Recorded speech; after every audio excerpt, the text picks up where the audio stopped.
Hi, everyone. Welcome to another episode of the Vito DINO podcast. I am Vito Delsante. His name is Dean Haspiel. Hi, everyone. I'm Dean Haspiel. Take it back. You got to do it again. You forgot the wave. Hi, everyone. I'm Dean You Haspiel. did it wrong. You do it like this. This is how you do it. All right. I know, This I is do your it. this is your this is your trademark. Hi, everyone. I'm Dean Haspiel. Yeah, that's what you Hi, do. everyone. I'm Dean Haspiel. Thank you very much. Joining us tonight is fellow writer, fellow Brooklynite, fellow Baltimore Comic Con veteran, Jeffrey Burandt, everyone. Hello, What's up, everyone. Jeff? I'm Jeffrey Je- Burandt. But see, you're doing it like Obi-Wan Kenobi. You're doing it like yeah, he's trying to like mind Jedi mind trick us. trick us. Um, I also know him better as Jef UK. That's right. Lead singer of the American America's UK. It's always very meaningful when I hear that from across a street or in a room because it's fewer and fewer people say it these days. Well, you haven't been doing the music thing for a while, right?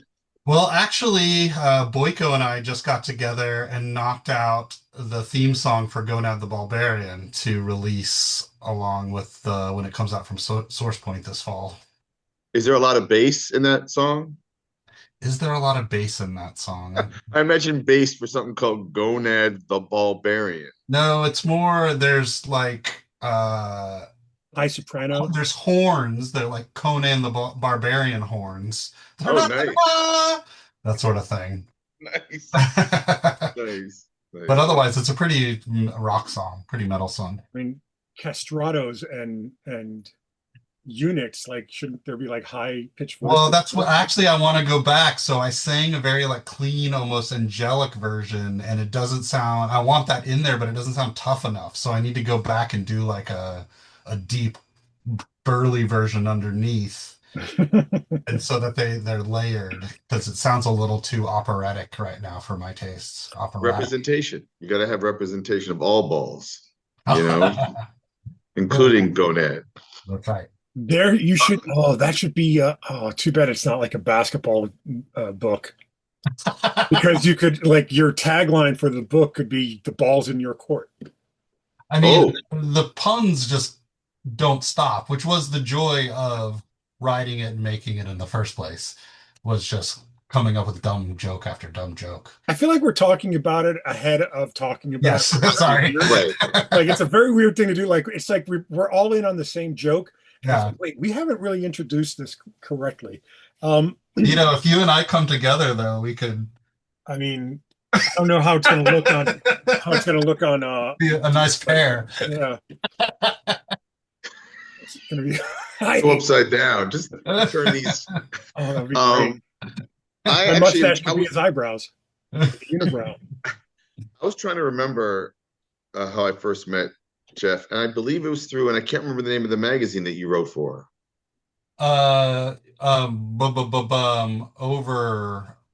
Overflow. Overflow. Hmm. It was Book this is really over. cool magazine, kind of like not in the spirit of Vice magazine, but you would just find it at cool places.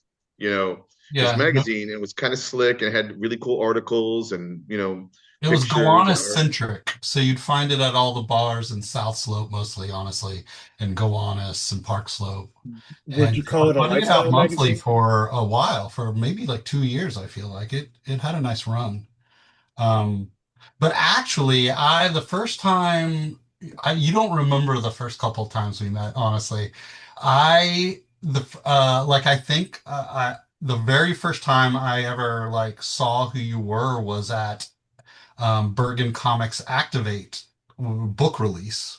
That makes sense. I mean, you could meet that was a great community space for comics, because they had Yeah. that backyard.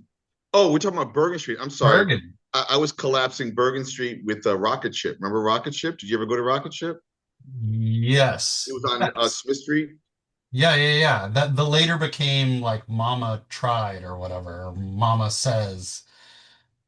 Mama Tried is the bar, but There No, was Mama tries the bar, but I think it's a Thai restaurant now or something, right? yeah. So, or it was like a shoe store originally, and then it became Rocket Chip Mhm. with Alex, and then Alex went on to I think he works at Image or he works at every publisher now. Well, he went into the Um, CBLDF and then he went to Image, I believe.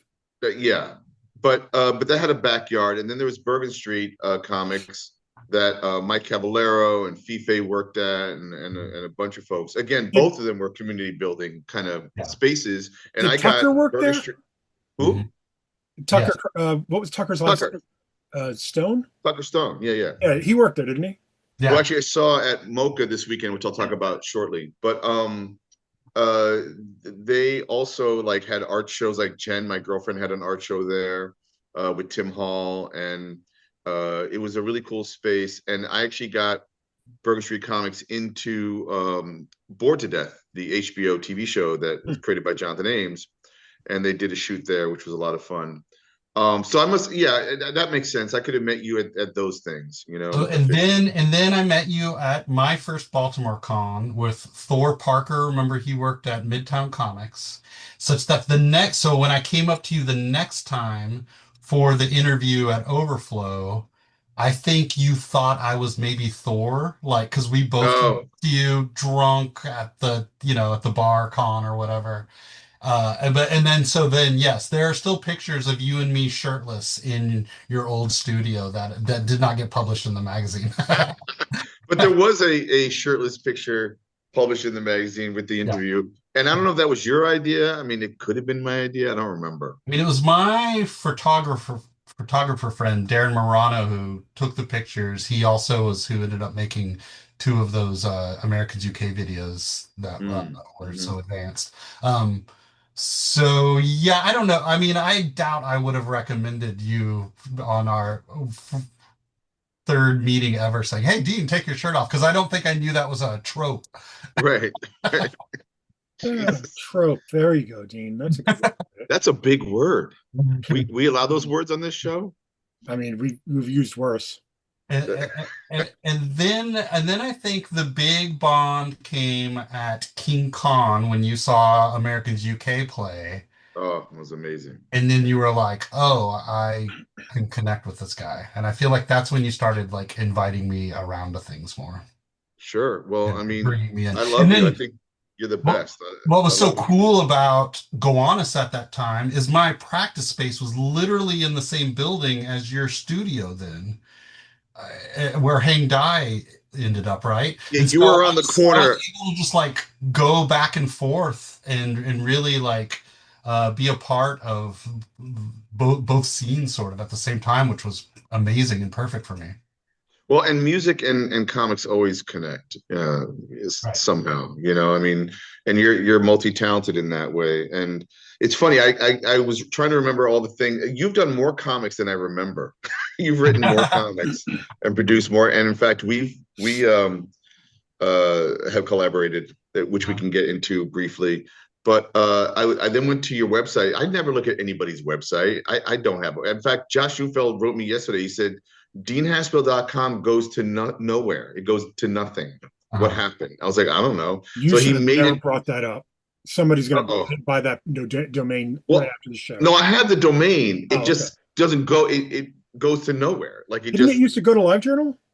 Well, so that's what he's been doing now is making it bounce around, Okay. and then it was going to LiveJournal, but then LiveJournal, who were bought by the Russians, it's a little funky. So he yesterday made it directed it to my Substack. So whatever, that's my website right now. Is my Substack. But yeah. So I Wait. went to your website, Jeff, and like it's giant.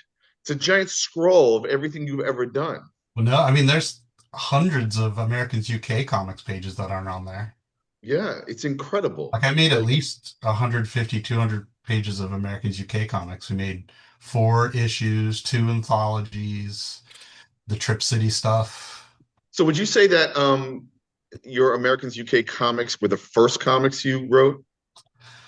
Well, the very first was I got that weird and still the most I've ever been paid in comics. I got a series of comics in Details magazine, I remember that. and that was like right when I graduated. So I moved to Brooklyn to go to grad school at Brooklyn College. Where did you come from originally?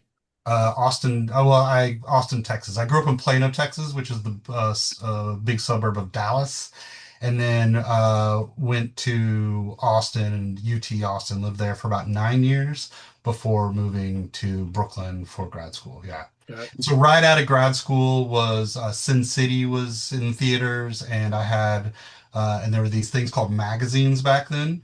Uh, And so I had some magazine editor friends, and one of them, Kristen Joker, said, "Ooh," and I was known as the, before I met you guys, I was like the comics guy, right? right, in right, my right. group. And so one of the editors who was a friend came to me and was like, "Hey, I know you're the comics guy," basically, without saying that.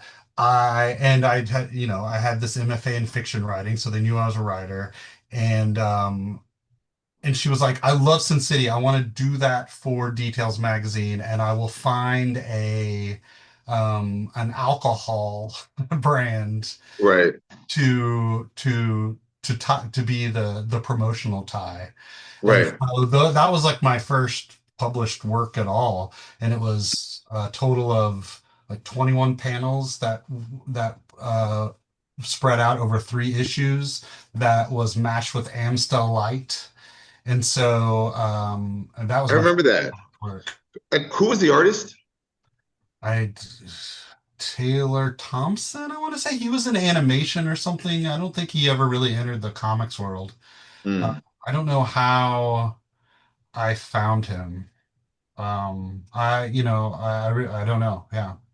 And you haven't since. I mean, so it wasn't the editor that matched you two. You brought the artist in.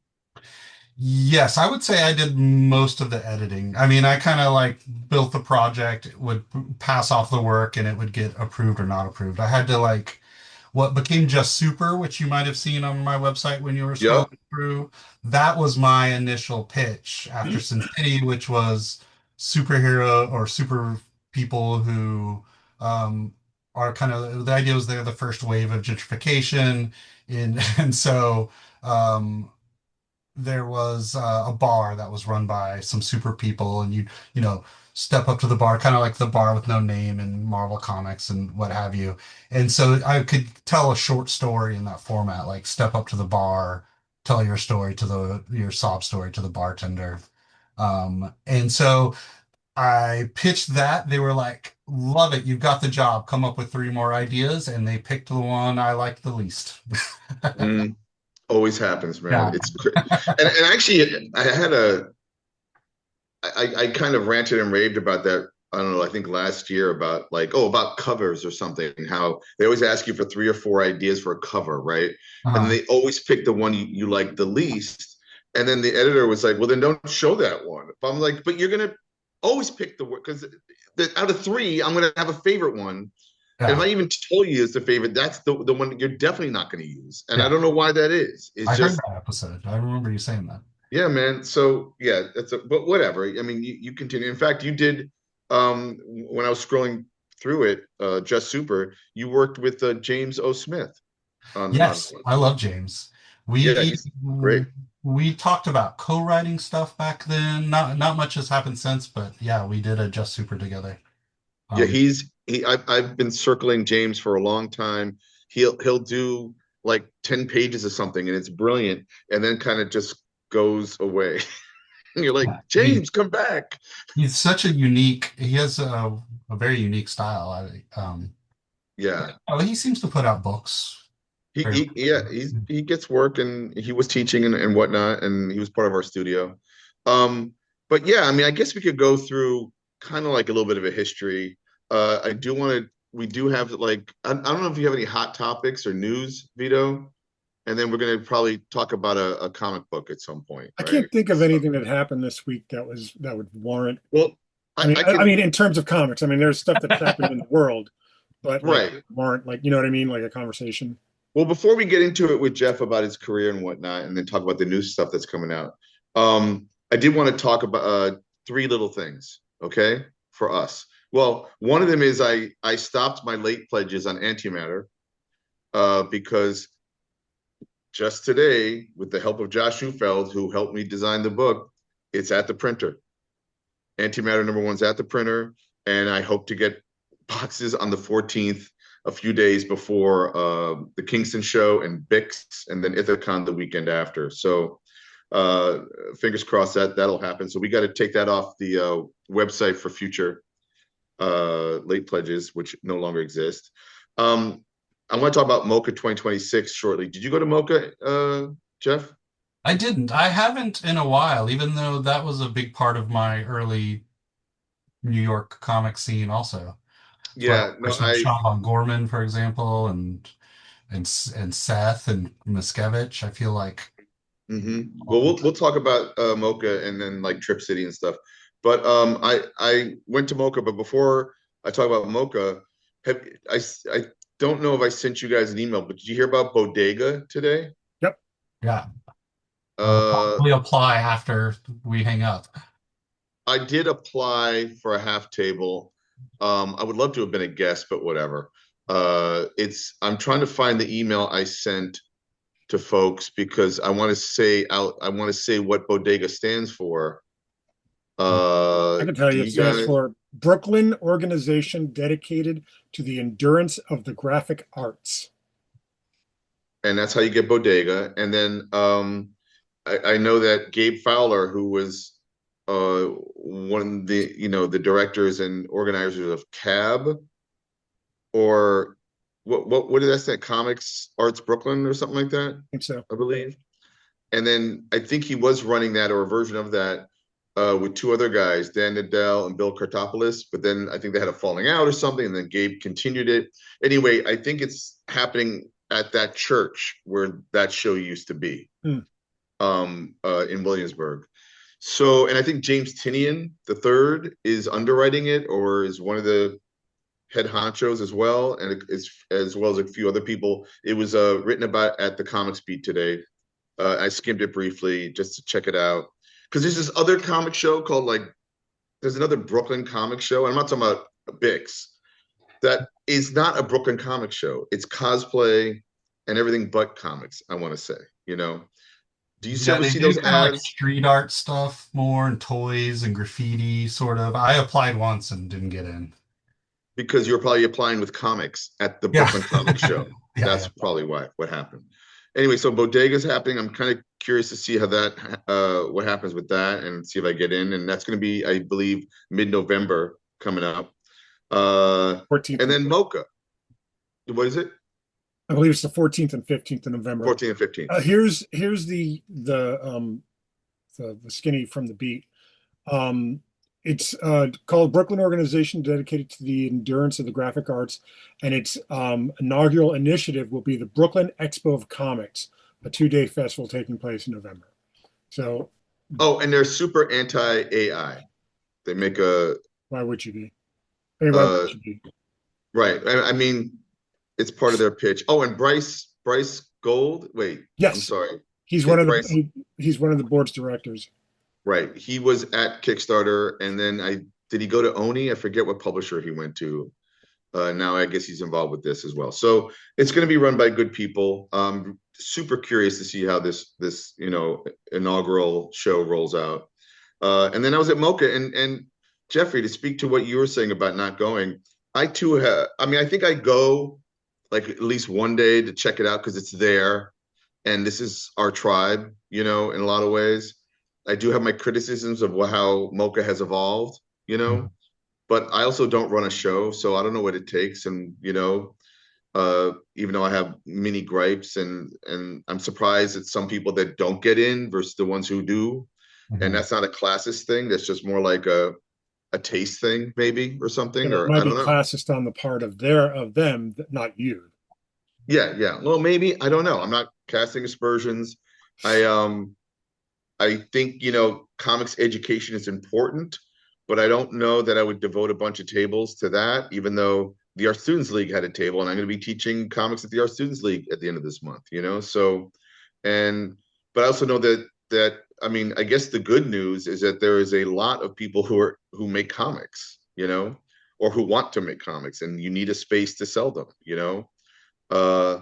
and it does seem like there's at least 3 shows a weekend in the nation. And you pick and choose which one. I think C2E2 is happening the same weekend as Mocha, and WonderCon maybe another. I don't know, but it just seems to be it's insane what's going on. Uh, and there are different levels of independence versus mainstream and popularity and all that stuff. But yeah, I went on Saturday and I saw 2 panels. I saw the Jack Kirby panel, and I went to Michelle Fife's panel, which basically was about Copra, and he talked to Tucker Stone, and that was cool. And then I did a little bit of roaming around. I saw some folks. I had a dummy copy of, thanks to Doug Latino, my co-editor, of Real Life Comics, which is not printed from. This isn't the printer we're using. He had a friend who printed it up because he wanted to assemble it and just see how it looked and felt, and putting stories together and whatnot. And so there were a bunch of contributors at the show that I was able to show that, and everyone was like psyched to see that. And again, kind of like was making the rounds a little bit here and there. Not everyone. I met up with my studio mate Ariel Catan, who I introduced to Gary Groth at Fantagraphics, because I feel like Spoke about that Fantagraphics last should week. publish her. So that happened, and now their emails are happening, and she sent a proposal that we worked on. Fingers crossed. And I also had her talk to Tom at Uncivilized Books. But there were other publishers as well that she could have taken it to. And then the weirdest thing happened. I'm looking up. I'm like, Joss? And it's Joss Whedon. I'm like, what the hell is he doing? And like, he had a VIP badge. I'm like, was he doing something here? Or did they just print his name and gave him one? And he was with a woman who's his girlfriend, who's a painter.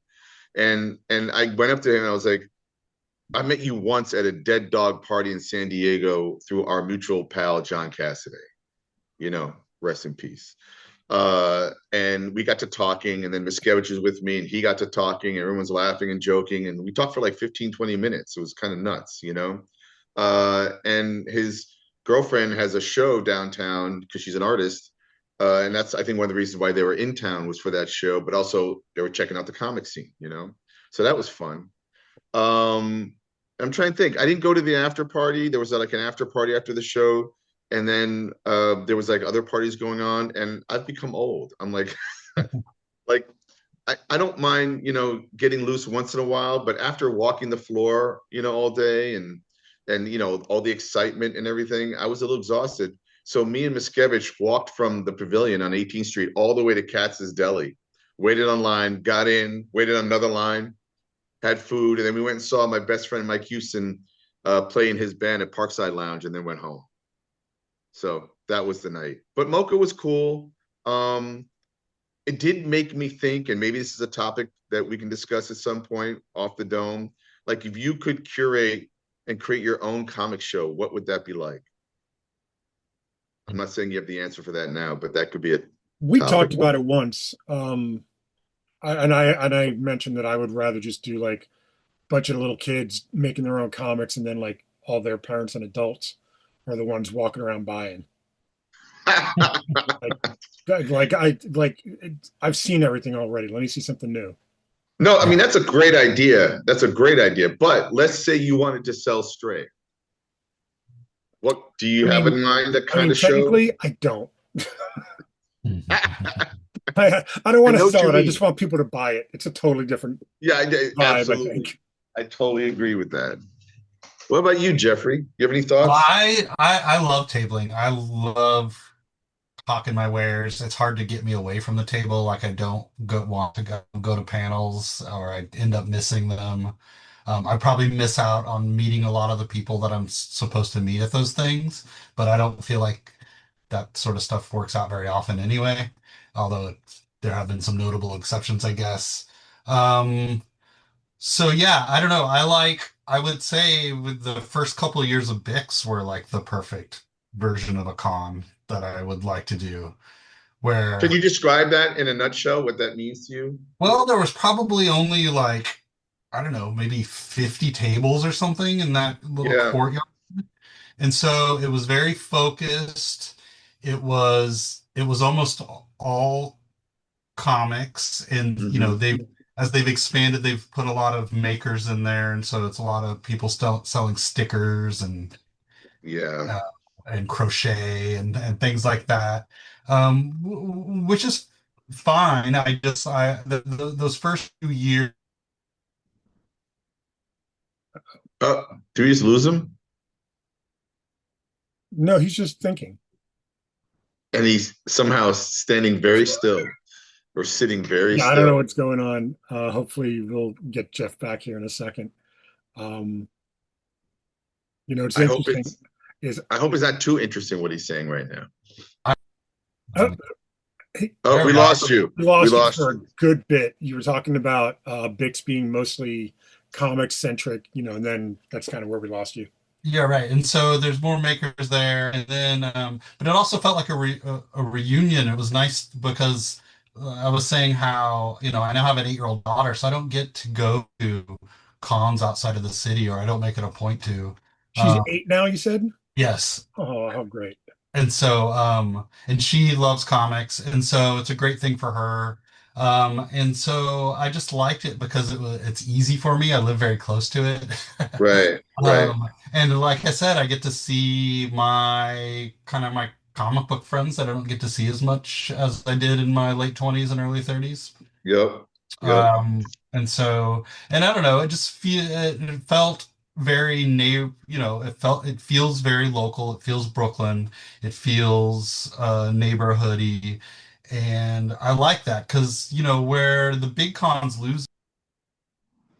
What happened to Jeff? With a big he left. Oh, there you go. Yeah, he left. I Are you touching buttons or something? Me? Yeah. No, I'm gesticulating in the air. You look so Oh, that confused. stop doing it. Like, stop talking that way. Yeah, I don't know what's happening but my connection looks good. Um, okay, well, I'm sorry. Anyway, No, but we got most of what you were saying. We were hearing like, right now that you're a dad and obviously you have a job and everything else, like yeah, hanging out like you used to, you can't as much. yeah. So this is a good local close show for you to Well, get and back. then the bigger cons, I think what like Vito was saying, like I've kind of seen all that stuff. Like I Yeah, don't, I did say that. And now he's trying to say it, but he Yeah, it's keeps. impossible. What do you think is going on? It's not our whole connection, is it? Well, what is your weather like there? Because I mean, The weather's fine. I mean, it vacillates, as you know, between like 70 and 40 degrees in right, one day. But right. I think it's 'Cause supposed I to can rain. only guess that it would be like um weather related or something, but I don't like it's usually not this long of a thingy, like of a delay. Oh, yep, Oh, gone green. He was no, green for a he's second. back. We see you. You're moving, but I don't know what's going on, Jeffrey. I know I'm gonna try to join on my phone and see if that changes anything.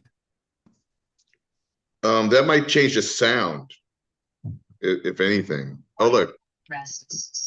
There's two of them. Oh, wait, there's one of them now. So he's gonna just go by phone. Maybe. Yes, that's the plan. Okay. That actually sounds better, doesn't it? Let me just get my video on. There we go. Now I have to look at my fan though. All right. I'm back. Yay! So That the positioning computer. is very uncomfortable for me because I feel like I'm going to be like sent a dick pic or something. Well, it's the Gonad the Barbarian There you go. angle. The It's Ballbarian, yeah. the ball bear. Sorry, Let me Ballbarian. see. Let me see. Yeah, that difference is maybe going to be actionable, DINO, so get it right. So wait, where were we at? Where were we Well, wrapping? I was saying the big cons, I don't need to know what's coming from Marvel and DC and stuff because I Oh know yeah, that yeah. already. It's not, and I don't feel like that is as much about community. So anyway, I'm very excited about. I love Bix, and I didn't mean to disparage it in any way by saying they've introduced a lot of makers. I just those first few years were very magical. So real quick, what do you mean by makers? Because I feel like I'm a maker. I make things. Is that an actual term? I think it's a category of, yeah. What's the difference between a maker and a creator?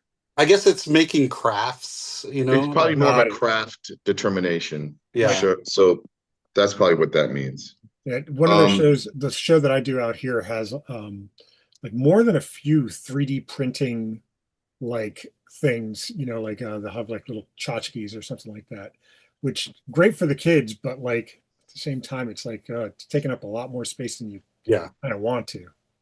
But that's exactly right. That's what when my daughter goes to Bix, she goes and buys stickers and crochet things of anime characters. So, you know, I just don't want that stuff because I don't want more of that stuff in my home. I mean, the yeah. opposite of that, or not the opposite, but the other side of that is that like they pay for their table, Yeah, like you can't really, 100%. you know what I mean? Like it's like, all right, well, you I don't want to say you bought your way into the room, but like you paid your way just like we did. So I mean, like, Yeah, for sure. But that's what I mean. Again, this is not me being classist or trying to say you can't have makers among comics creators, but I feel like if I go to a comic show that is in the title something comics, I think I want the majority of it to be comics versus prints, stickers, tchotchkes, you know? I think the metric should be. I'm not saying and I'm not, casting aspersions, but I'm saying that the metric should be if it can be sold on Etsy, it's probably not a comic. So it probably shouldn't be at a comic convention. It should probably be at a maker show or like a creative craft show or something like that. But you know, But to argue a little bit, I have an Etsy store. Not that I love it, but I have it. And it's been useful, and I feel like we know people who like made a living on Etsy through their absolutely, selling their comics. So, yeah, I know what you mean. What Etsy kind of might represent, but just like Kickstarter represented, right. uh, some people get pissed off when Marvel, DC, and major publishers, including the publisher that we're doing the New York, real life comics anthology, is going to be kickstarted, and I think there's a level of, oh, you're allowed to up to this level, but once you've passed this line, you're not allowed to use Kickstarter now, you know, because you're a corporation or something. And I just think it's a model. It's just a model, is what it is, like just like when we did Webtoon, Vito, and there was a pushback on, oh, you're letting people who work at Marvel and DC to be on this platform. Yeah. That's, and then there was like kind of like a protest a little bit, and I was getting thrown under the bus a little bit in the comments, like, how dare you let a Marvel artist work here? Well, we got thrown under the bus just because we were American to begin with. Like, oh, you're doing American comics? Like, it was a weird kind of like, I um, know. I don't want to say classist because I mean, I don't know that that's necessarily the case, but it was a very like, this isn't in the spirit of what we, look at here. Meanwhile, there was a point where I think Purple Heart got 150,000 views in 1 week or something. Hmm. So, I mean, more people have ever seen my comic saw that. Like any And of only them. 5 of those 150,000 people would buy it. Yeah, yeah. Well, Vito, is there a Purple Heart trade? Coming. Awesome. I Cool. mean, we're going to do it probably this year, maybe early next year. And the reason why is because it had nothing to do with rights or anything like that. It was just a matter of assembly. Like we wanted to make sure that it was assembled properly and stuff. But I've done like a couple of prints of like 24-page comic stuff, Mhm. that I've sold. But like for the most part, like, uh, you know, without a red hook, like kind of, doing stuff now, it's got to stand on its own merit. So it's like, all right, like we got to really put out the best product we can because it doesn't have that backup, like, oh, you can go to, comic stores and buy the first three Red Hook trades, like they've already come out. So it's not like it's a hot property. Like, and the thing is like, it's also a little, like even because Red Hook is more recent, I would feel like Purple Heart's a little colder now, like in terms of uh, Q factor, heat, whatever you want to call it. Like, so it's gotta like we gotta probably get somebody like I don't know Steve Root or somebody on the cover. Mhm. I mean, that's one selling thing, but I do think, to speak to what you're talking about, Vito, I think it is a strategy. Like, you know, if I were to do some collections of the Red Hook or whatever, and do new Red Hook. And then technically, I do a monthly Red Hook strip, right? Hmm. And I have a script over there that's 24 pages. That's like a one shot, and I have ideas that I want to do. The strategy would be to have them both come out around the same time with that Right. initiative, right?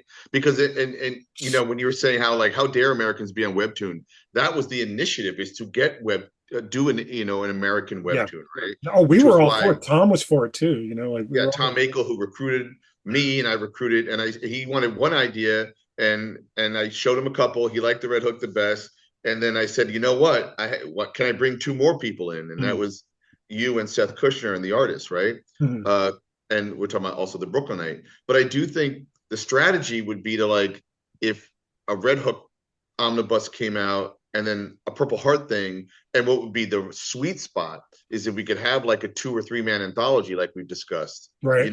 because I don't think we're ever going to pursue the Brooklynite anymore now that Seth has passed. Right. Although a corporation would continue, of course, but this isn't a corporate thing. And then there's Aquaria by Adam McGovern and Paolo Leandri, who's New Brooklyn adjacent, New Brooklyn being the universe that these Hmm. characters live in. But let's say we didn't attach it to Red Hook proper for a publishing initiative. You're planning on using the Purple Heart also in your lore Yeah. that Purple you. Heart's going to show up in Stray.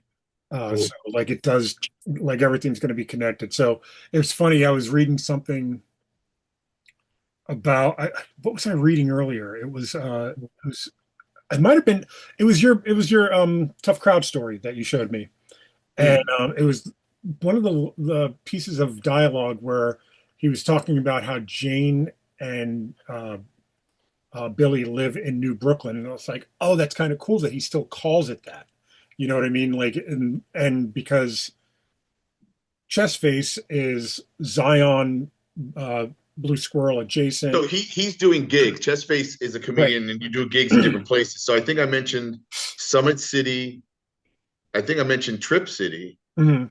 and maybe even New Brooklyn at some point, right? Mhm. So and so yeah, that I was trying to like do the thing that comedians do, and when they go to a city, they don't know what they're about to come upon. And in this case, this is how he meets Billy and Jane, by a building toppling over because of the power of their sex, Yes. right? So Well, I mean, there's a that's a very not crude but crass way of saying it, I guess.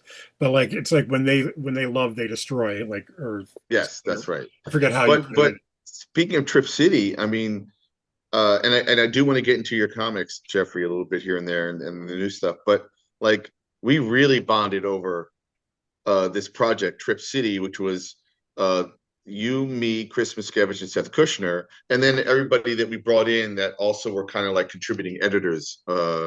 And God, what a year! I mean, that was 2011, I think, right? Yeah, I mean, it's difficult to imagine being that productive ever again. I Both know. the band was in full force. I mean, I guess that was what was key with all of us is we were making things no matter what. And now we had this avenue, right, to publish it and just to hustle, to make the podcast and things like that. Because we were early on the podcast. I think that's another thing. If we had stuck with that, God, you'd have some 300 episodes by now. Canadian venture capitalists might have bought us.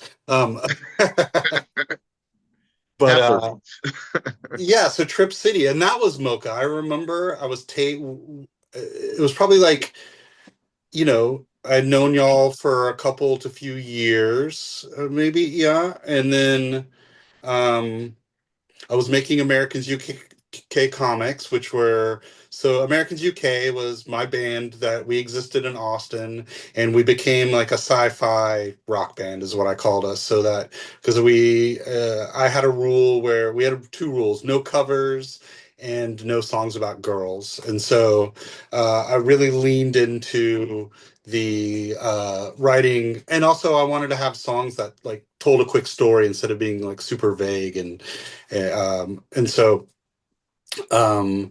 so then I had But they were the very genre based, like Zombies Attack, and yeah. I loved how like they seem like power songs in like 1980s kind of apocalypse movies and stuff like that, you know? And Yeah, and we would dress up on stage for early with superheroes. Then we had a post-apocalyptic show that we played around New York for like 6 months, where I had made buildings on fire out of cardboard and construction paper, and I had this cheetah coat that my friend who's in fashion made for me with a hoodie. And then we would all wear the Americans UK flags on our shirts that with made out of reflective tape so that when people would take pictures of us, they would glow. Um, so we were always kind of trying to do like high concept, low budget stuff. yep, I loved it. And in fact, your videos, some of your videos look like $100,000 videos. They were probably Yeah. made for 5,000 or a That thousand. was probably the max was 5K, yeah. Because I don't know, it was a lot of it is about just getting people in on your talented people in on your ideas, which is a big part of being a comics writer too, and having to kind of be the producer and publisher of that material also. Like, I think even if you're paying a page rate, you still got to get someone excited about what you're doing to get involved in the first place. I mean, you've had a lot of experience working with really cool artists. Can you Yeah. talk a little bit about that? I know you and Vito could talk about that. I think I've maybe written like one script or two scripts that someone else has drawn, you Mhm. know, but primarily I've worked with writers, right? But you Yeah. guys have worked with artists. Can you talk a little bit about like some project? In fact, you have a project you've never published. Yeah. Yeah. I don't know if you want to get into that at all. Blood and But then there's, brains. but that's the new thing. Yeah, that is the new thing. What is the thing you're talking? Are you not There's a talking? book that you because Oh, of the oh, artist's oh, oh, political. yeah, yeah, yeah. I don't know if I want to talk about You that don't right need to go there. You don't need to go now. there. It But can you still talk hurts. about it a little bit? Like, It I mean, I still guess there's not hurts, much to talk and I about. still don't know what I'm going to do with it because it's finished, and I might just like make it myself and put it out one day, and I don't know. Uh, but yeah, But then, uh, I'm surprised because I also don't think about it that often anymore. Like, right? so I don't pick at that scab, but yeah. Yeah, So yeah, I had yeah. a book that we that it was How many pages? How many pages was it, Jeff? probably 88. We were doing So, 22 so pages. Vito, imagine producing an 88-page book that you can't show anyone. Can't or don't want to. Well, don't It want to. Yeah, it would involve the artist turned Comicsgate in right when we were being accepted by publishers, Oh, and that all went away, and then it just became this minefield of it would be really difficult to release. yeah, And it's that's like finished. that would be like walking along on a beautiful path and like sun starting to set or sun starting to rise, smelling in the air, it smells really good. Birds are chirping, and all of a sudden you just started shitting diarrhea all over the place. Just like, oh, like I can't even enjoy this now. Yeah, and it sucked. It was great work by the artist, and I was very excited for it. If it's still parts of it's still around on the internet and stuff, and it Is was it right at listed my on your alley. site with all the other things that No, it's not. It's ooh, it is for man, me, but that's like that's not even a divorce. That's an annulment. well, I just didn't know what to do. I mean, it was so toxic, and I didn't want to be I get it. associated Yeah. with that stuff. Like, I would say I'm against the Comicsgate movement, and I think it is bad, and they were legitimately harassing people Right. for bad reasons, and and maybe there's some cooling off period where I could release it, but I don't know. It's tough. I think it's crazy that you got to work with Ethan Van Sciver. No. No. Close, but yeah. No, but you've Um, done so many. I mean, I'm just gonna say some titles and just say a little bit about each one of these things, and then we'll work up to Before you uh do that, I want to ask yeah. kind of I don't want to say an important question, but a very kind of crucial question. It feels like you didn't. Now, how do I say this without sounding like a prick? You Um, can sound like a prick. I don't care. but it sounds like you didn't do the thing where you pay your dues doing anthologies. You just jumped into making comics. Was that a conscious decision? Like, did you ever really think that, oh, I should, like not learn the craft, but because you were writing already, but like I should, like put in X amount of time making these shitty pages and then get better at like was there ever any conscious decision to not do that or Well, I would say that, I mean I could be wrong. It just seems like you jumped right into making your own comics without doing like the anthology route or anything like that. I don't, and I have done anthology over the like throughout the years. Hmm. But Americans UK, that was what that was. It was Makes sense. it was me and a friend. I would draw the breakdowns because he had never drawn comics before, so he didn't have that visual language, and so we were printing black and white comics that I would put on the merch table, um, and then was doing my own anthologies. With the songs were sci-fi or horror and told a story, then I could use the lyrics as caption boxes and dialogue Hmm. balloons and create like an 8 pager.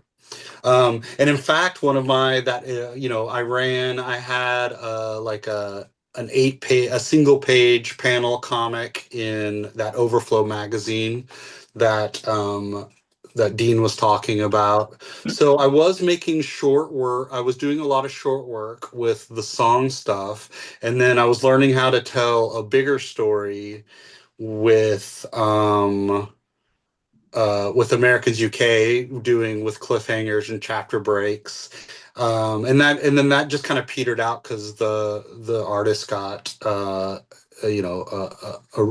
job that where he couldn't make the time anymore. Hmm. Um, but and then but I guess I did have that confidence of, I feel like my MFA in fiction writing was an expensive, hey, everybody, I can do this. Right. Because it did help, like, also in the background of all that, I got an Oni deal for what would become Odd Schnoz and the Odd Squad Right.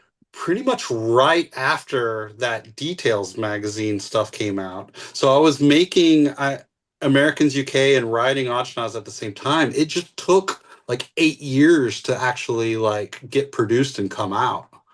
Um, For those that don't know, can you explain or describe God, I can never say it.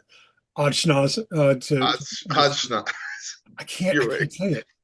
Odd Schnoz and the Odd Squad. Thank So you. it was basically, so Americans UK was sex, drugs, rock and roll, and sci-fi, right? And so this was I had a connect at Oni, and that's what they were doing in a lot of ways. Scott Pilgrim is like tearing it up, but they're only on like maybe book 3 or so, maybe book 2 even. Like I'm buying them as they come out, and I'm going, I love this. And then I have a connect there, and so basically I pitched um, like the tween friendly version of that. So Hmm. Ochnoz is uh, some drugs, rock and roll, no sex, Some drugs. and sci-fi. And so um, and it's also the longest thing I've done. It was a 160-page graphic novel, which are hard to get made anymore. Because I had the band, we did the same thing. I made a whole soundtrack with Americans UK and had Americans UK cover the theme song. My buddy who played keys in Americans UK and produced a lot of the songs with me had a niece who was in School of Rock at the time, who was Oh, cool. 16, and these characters were 15, so she was our vocalist. And so, but it was that MFA, and hey, I had a couple comics in Details magazine that helped my connect sell it to the higher ups at Oni. Yeah. And if I may interject, I think the difference between you and me, Vito, not versus, but versus Jeff, is that I never got the sense. I mean, I think if DC or Marvel approached him and said, "Hey, you want to write Spider-Man or Batman?" he might think about it and do the challenge. But you and I really wanted to do that. You know what I'm saying? And I never Yeah, got I the well, sense that Jeff wanted to do that. I didn't originally, but like when I had the opportunity, you gave me the opportunity for Batman. I was like, I gotta do this. This is gonna help me in the long run to sell my own stuff. I definitely wanted to Never do happened. that. If But I never I heard you mean, talk about like ideas for franchise characters. Like you always had your own ideas, is what I'm saying. And I started to sure. like I always had my own ideas, but I never had confidence in them. I thought, the way to make comics is to try to work for Marvel and DC Right. for many Right. years Yeah, until I was that I can being, see we had in common. Yeah. yeah, like, and Well, then a little by small, you get rejected enough that you're like, just gonna do my own Yeah, yeah. comics. a big part of that too is Jinx World at the time was Brian Bendis's message boards, Hmm. and Brian's message of just do it, just make them, and then and then I'm reading Jinx. I'm reading the books that he did that with, that end up being published by Caliber, and now are published, move around from Image to Dark Horse or whatever. So I mean, that's when I really started writing comics, and was because the how to kind of opened up, I feel like, with the Jinx World forums for me before meeting you, Dean, and that crew. You're reminding me, like, there was the Warren Ellis, there was Comics Mhm. Journal had a forum, Activate, on LiveJournal. There was so much online forums. Now it's just everywhere. We just Well, talked. social media just swallowed it up. Right, right, right. Um, So, at but also some one more point, thing, and I also think because of making music ourselves as yeah, a team and doing that, I have always had this, I don't know, punk rock idea of just make the thing and put it out there. And to this day, like, I never thought, I keep referencing things we're going to talk about later, but well, I always think everything I do is going to be a huge success, and that's what motivates me. But also, there's a time I was like, no one is picking up Gonad the Ballbarian, so I'm they just don't going to make the they don't want thing, to and then touch I it. and then I handed it to the right person, and Right, right. at the right level, and so. Um, you, again, career wise, I could name a bunch of things, but I think could we go as far back as 15 years ago now, Trip City. Um, do you remember some of your contributions to Trip City and what you were focusing on and kind of branding your sensibility? Sure. Well, it was a lots of well, I it allowed me to write some prose short stories, which I know you were always uh very pro and trying to get me to do. I think because you, for Trip City, if I remember correctly, you were like, stop making comics, everyone. This is supposed to be like more It, than comics. it was like comics, like where Activate was all comics, web Yeah. comics. I was like, that's great, but I like film, I like Yeah. writing, I like music, I like video. Let's do a Yeah. podcast. Like it And was when everything. And when you met me, I was doing the band stuff, and I was writing profiles for magazines, kind of, like, which I hated. Like, it always felt like homework I didn't like. That's just not my thing.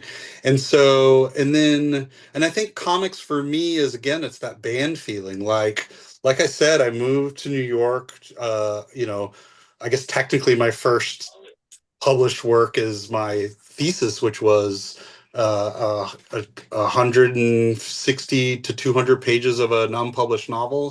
So I was writing prose, I was writing short stories, so it allowed me to publish those things.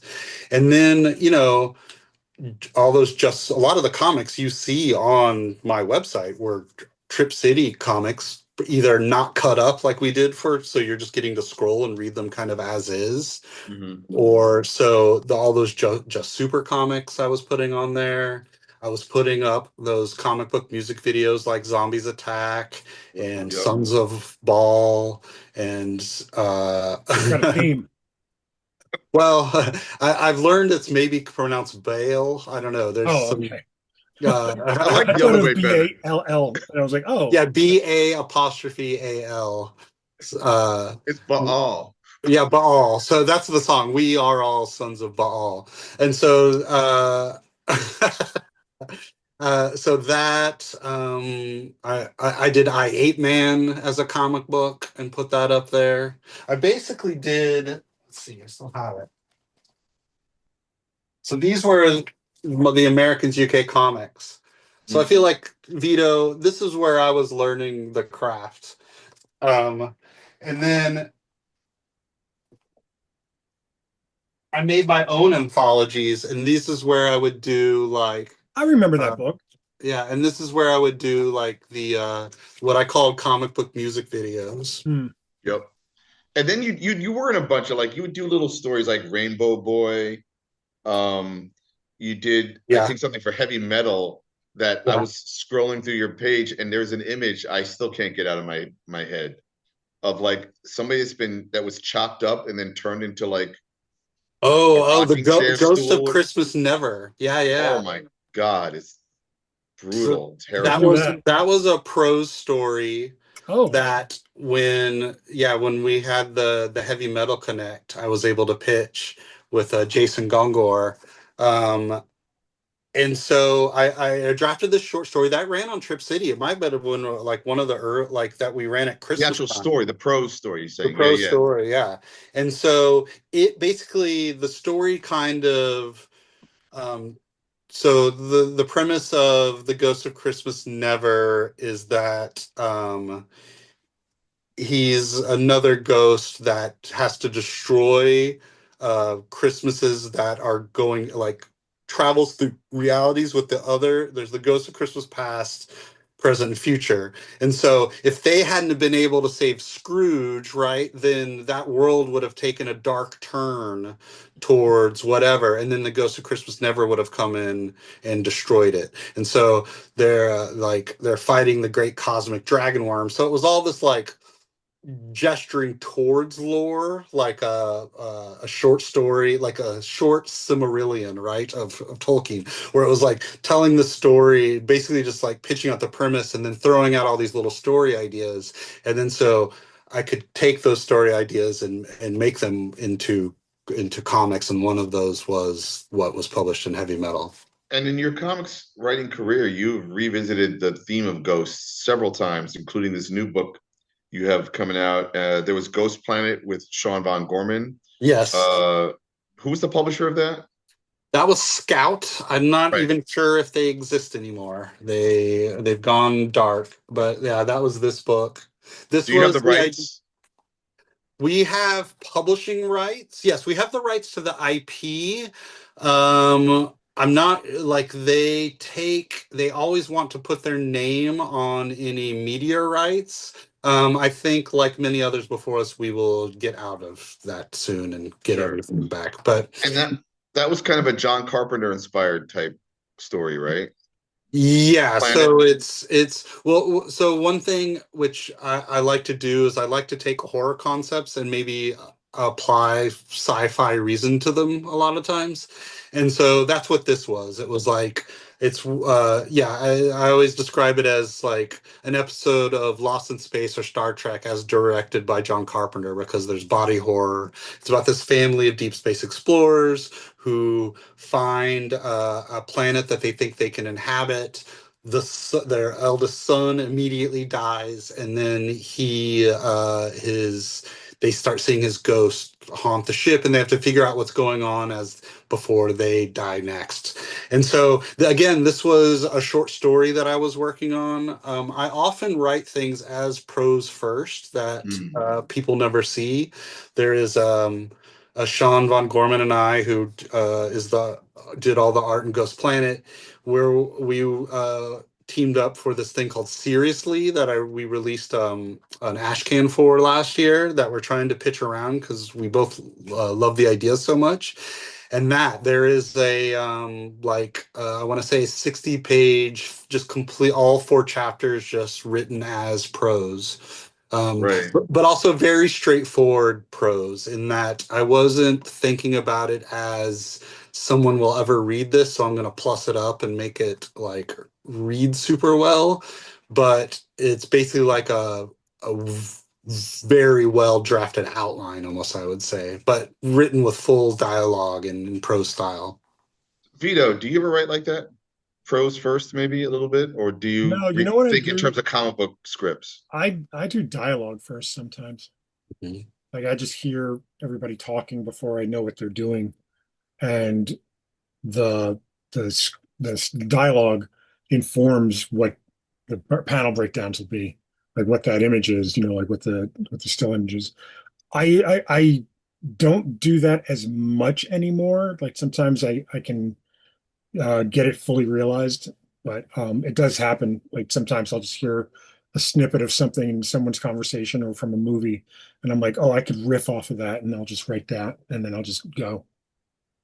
I think I've entered the realm of dialogue first as well in terms of my writing, and then that will dictate the actions, or I try to like you just read something I did, Mhm. and then my new antimatters, it got a lot of stories in it, and I'm pretty proud, I think, of the fact that the images, you can tell, you can read one version of the story just by looking at it, but when you read it, it's a whole other wealth of, and I believe all of us write that way, as writers, where we respect the fact that there are two things happening at the same time, Mhm. between image Sure. and that frisson or friction or whatever.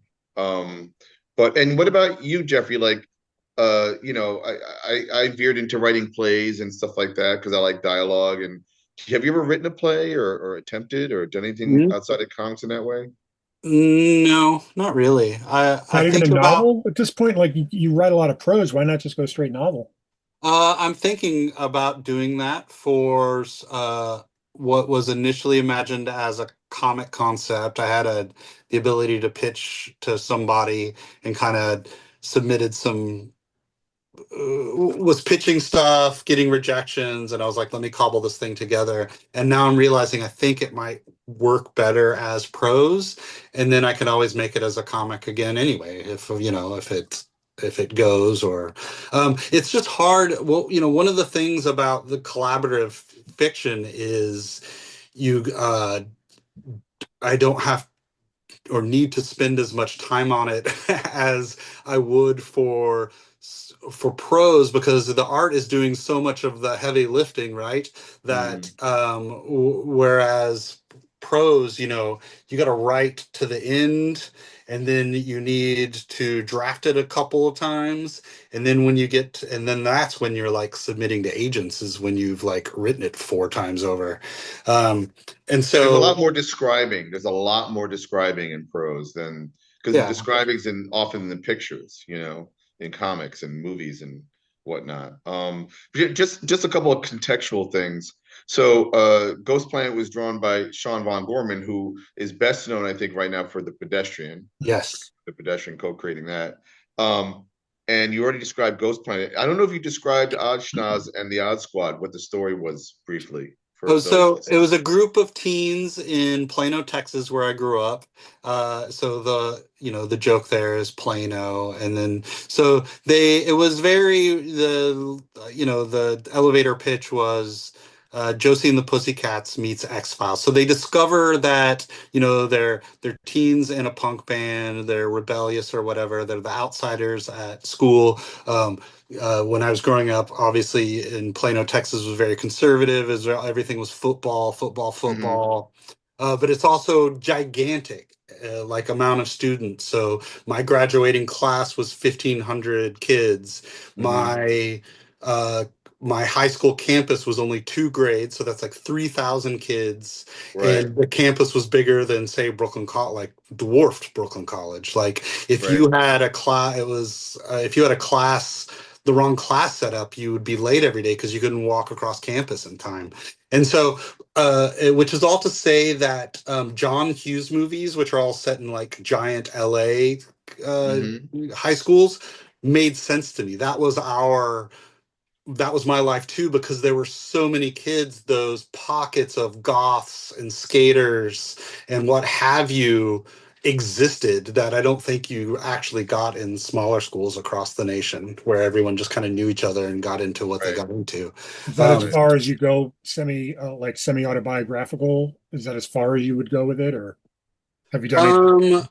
Yeah, that's not, it's, yeah, probably because it ends up not being that autobiographical, I don't think, other than just drawing on the experience of being in bands starting when I was like, 15 years old and stuff. So, um, yeah, and then just the sci-fi, and so they all discover that their parents are secretly working for, a mysterious organization that creates sci-fi monsters trying to create medicine or whatever it is those things sort of do, and so and then adventures ensue. So they fight the rat bots, and there's kind of a we three almost component of cyborg animals that escape and find them, and yeah, and that was to this date the biggest story I've gotten to tell.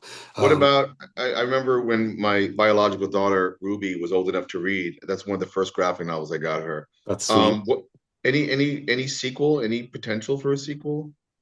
Boy, I definitely pitched it, and I thought I had, and Oni said no. I just think we just didn't sell enough, which at the Yeah. time I was surprised by because we made, we got into the top 50, diamond graphic novels at the time. We hit it like number 20 or so, like midway down the list. So I was like, oh my God, my book just appeared on a list on then before comic book resources went down the tank or whatever. Like there Right, it is. It's being right, reported.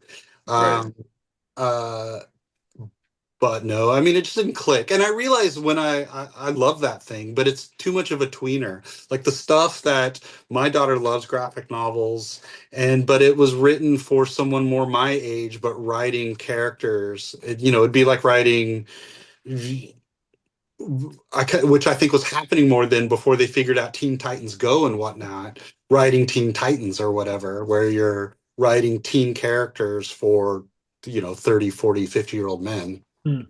Yeah. Do you feel like, do you like writing for that demographic, like the YA? I- I've thought about it. Doing it again. Like I've tried to come up with some ideas. It's just so hard because I love gore so much, and I So do love. kids, I I think. know, I Not know. wrong. I love but you're not going to get a Scholastic book with that. Um, But you might get a Mad Cave or a Paper Cuts, possibly. yeah. So I've been thinking about that. It's just, and then Sean and I were working on developing something like that. Hmm. It's just For a hard YA because. audience? Yeah, yeah, yeah. Because it's hard because you have to do so much hand waving with comic book violence and that sort of drama that comes from, all right, that dude's got a sword, right? What it, Because in a YA thing, it's like 80s TV with He-Man or GI Joe, where you're showing this, and then you're cutting to and you mean then you're you're showing for the listeners, like pulling the sword back, then cut to a shot of like a wall and then blood splatting, and you don't see anything, right? But no, actually, it's no worse for the blood imagination. either. Oh, no blood. Yeah, Oh, yeah. okay.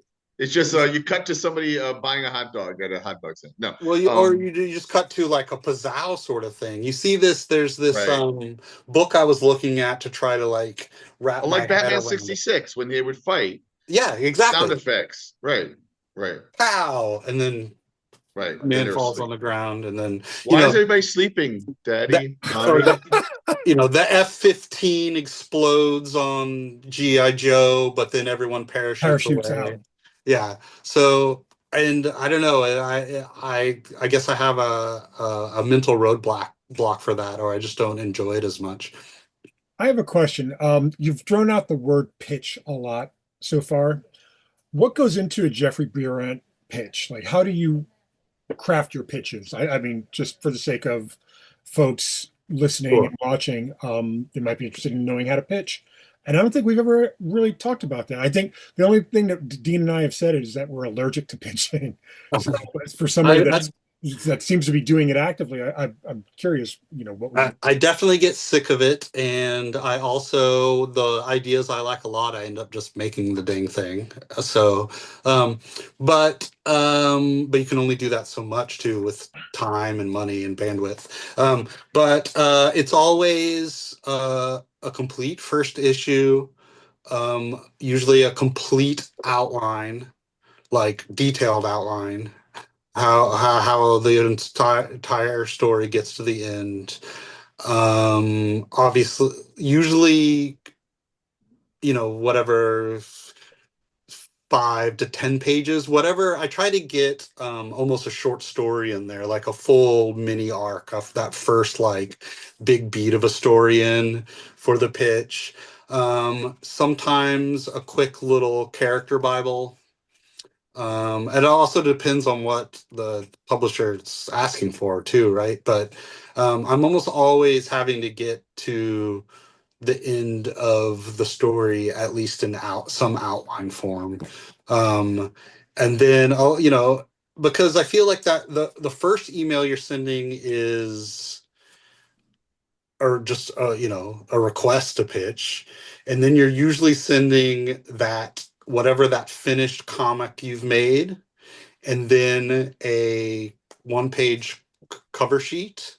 And this is like if you have a contact as opposed to just submitting blind, I feel like. I was going to And say, then guidelines be damned, you're just doing this straight to the person. yeah. And then usually that results in, I would say, cool, we need this or that, and usually it's an outline or hey, I also have all of this prepared if you want to move forward. And then I would say most of the time that happens, and then a small percentage of the time it gets approved by the next person up, usually because of my well, so often it's we already have a thing like that, which is can be as broad as we have something with a vampire in it, right? No matter what this like, we only have room in our we already have a vampire thing, so it doesn't matter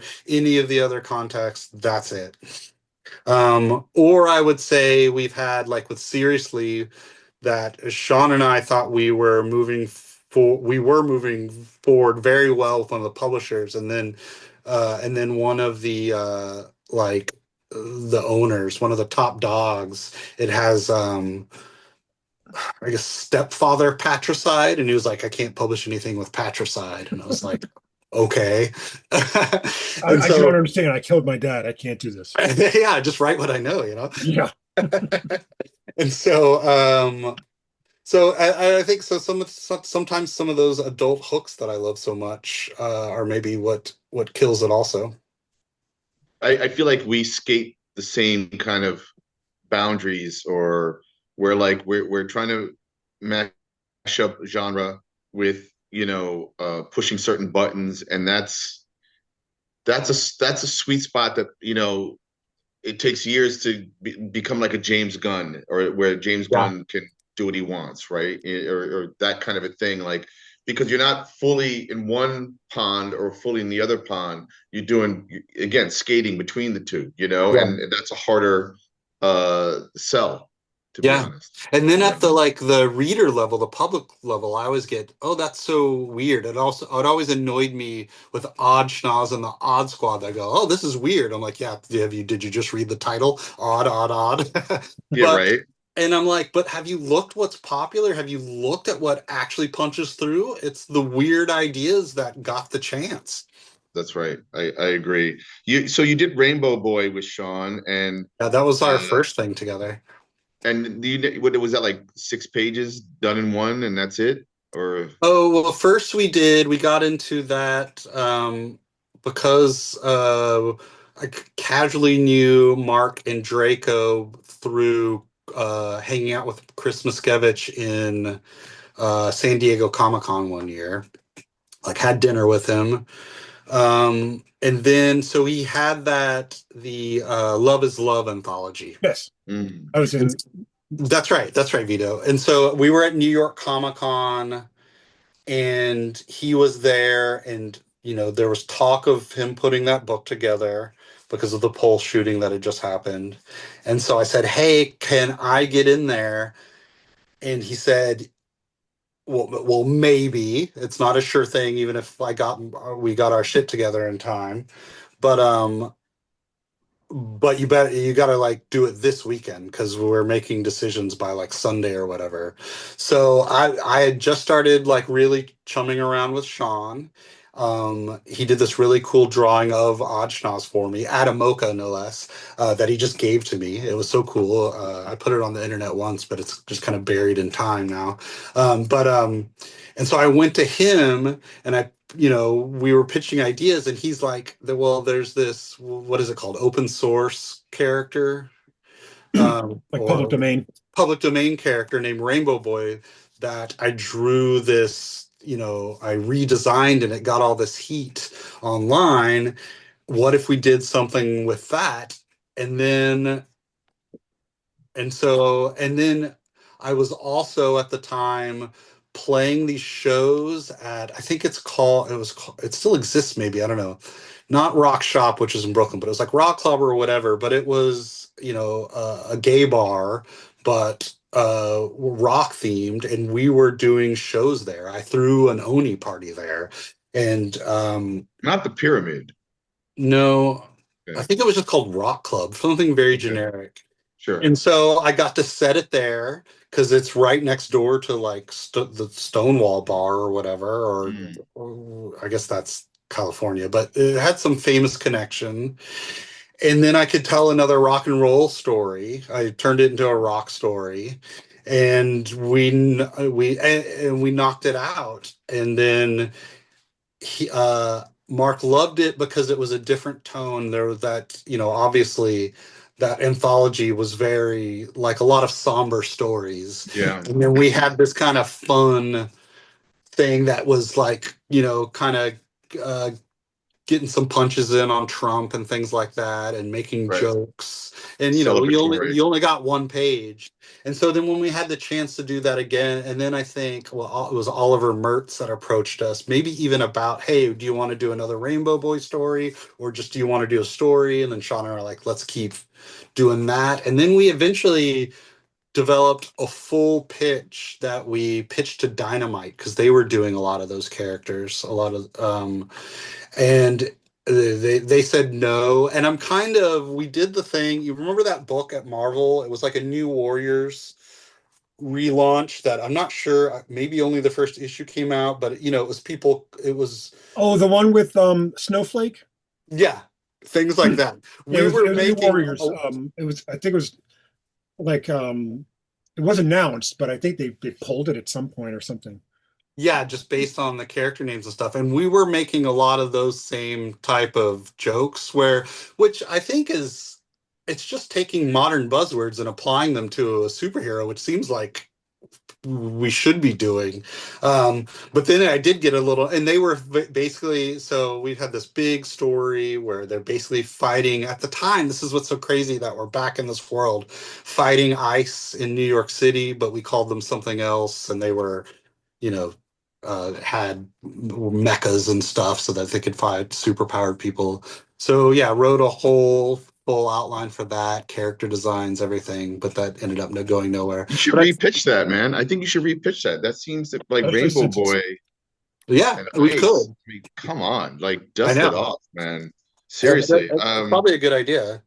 Real quick side note. I think it was Mark Andraco who wrote me because he was pitching a story that I don't think ever happened, but he wanted me to draw it because I had drawn a couple of Batman 66 stories, Mhm.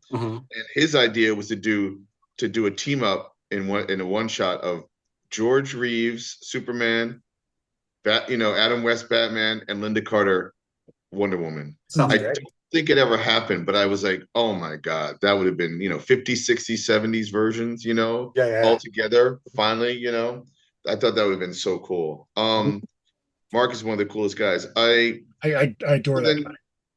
Yeah, he's great. So Rainbow Boy too. You did did you do Megadeth and the heavy metal story with Jason Gungor? Yeah, both with Jason. That was another like crazy pitch process where in real time, so it was Hannah means Shannon. That was the connect at Heavy Metal at the time. Um, I don't know, she sent out a general email or something, and I remember I was at work at my day job, and in real time I am sending her another idea. She is sending it to Dave Mustaine, and it's all these people. There's like all these songs that you can use, and people are just getting nabbed up like, I can't use that song, because you had to pick a song and then Right. build a premise around it. Right. And I had one go through, and Dave Mustaine had to be the one who gave the thumbs up. So I had one go through, and then it was like, oh, he picked another one. I had another one, no, don't like, and then the Right. third one, it went, and you got 8 pages, and yeah, Jason and I knocked that out again pretty quickly. I think he did no, they had their own colors for that one. I think if he had done the colors, we wouldn't have been able to submit it in time. But so yeah, and Jason and I were working together in the background on things all through that too. Oh yeah, he's like you're you worked with Sean on a bunch of things. I think you probably worked on more ideas with Jason. I was gonna say, like, is he your Jack Kirby in a sense? Yeah, I mean, Dean, you connected us because should we talk about Blood and Brains a little bit, Dino? Yeah, we'll do Blood and Brains because then Killer Bad's after that, and then coming back to, so you had this great idea called Blood and Brains, and you invited me to take part in it, and I think it was a 5-page. I drew the first 5 pages, and I guess that was for a pitch, right? No, it was just a short story idea I had at the time. Oh, okay. So I drew the 5 pages, Yeah. and it was a lot of fun. It was based. I don't know if you want to say much about Well, it. without the twist, revealing the twist, the premise is just what do vampires do during a zombie apocalypse, right? They lose a food source and they gain a competitor. So again, it was applying this kind of like what I think of as sci-fi ideas to horror, like getting rid of the mystical aspects and trying to apply some sci-fi ideas. And then I was so into the idea, it very naturally just built out and built out from that. And you were able to get it published by Image in That's right. Creator Owned Heroes. And then Jimmy so then I Palmiotti's had, anthology, yeah. yeah. And so we were getting like, our story was appearing in reviews in the public, and on blogs. So I was like, all right, here we go. This is a thing. And I was like, let's go, Dean. You're like, nah, that's okay.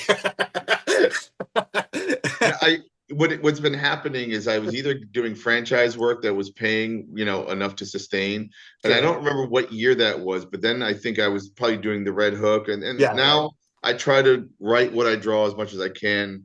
Although I love your writing, and like there is a version of me that would absolutely have killed to draw the rest of that story, and it's such a great story. So we got um we got Jason at some point Yeah, to redo those first 5 pages in his style, with the way he imagined, yeah. visually. And then you guys produced the first issue, I guess, for a pitch, basically. Yeah, well, so that's the rise of Webtoon. So first we went to Tom Akel and cut it up, and then his response was, we don't want things that are made for. He was telling us he didn't want things made for print that were just cut up because we hadn't made it in Right. Webtoon style. He was trying to move away from that was his response. And then, but I still feel like we have something. And then, yeah, so then the idea spread out to just for the concept to, well, what do all the man eating? They're all monsters are man eating almost. So what Right. do the werewolves do? What do the chupacabra do? And then the lead male is a Frankenstein, basically. Yeah, exactly. Yeah, he's kind of a cyborg. Uh, uh, and so the idea was then, okay, well, what happens is the vampires make a deal with a human community, and we'll trade you protection for blood, which is now a valuable resource in this world. It's like Mad Max. Instead of gasoline or water, it's Yeah. blood. Yeah. And then the home, and then like kind of the home base of American vampires are Mormons and are like extremist Mormons in Mormon country, which is also isolated. So this team of vampires and a suburban community of humans decide we're going to get in vehicles and drive across into middle America and take our chances with the Mormon vampires. And so, and fighting the creatures that come along the way. So again, with this kind of sci-fi idea, the werewolves weren't mystical or by the moon. They were a creation of Desert Storm, trying to come up with, you know, desert wolves that could fight in Iraq, and so they were a motorcycle gang. And then the Chupacabra were coming up from Mexico, having taken over en masse as this you know, almost like alien or spider-like entity. Were taking over long haul trucker trucks.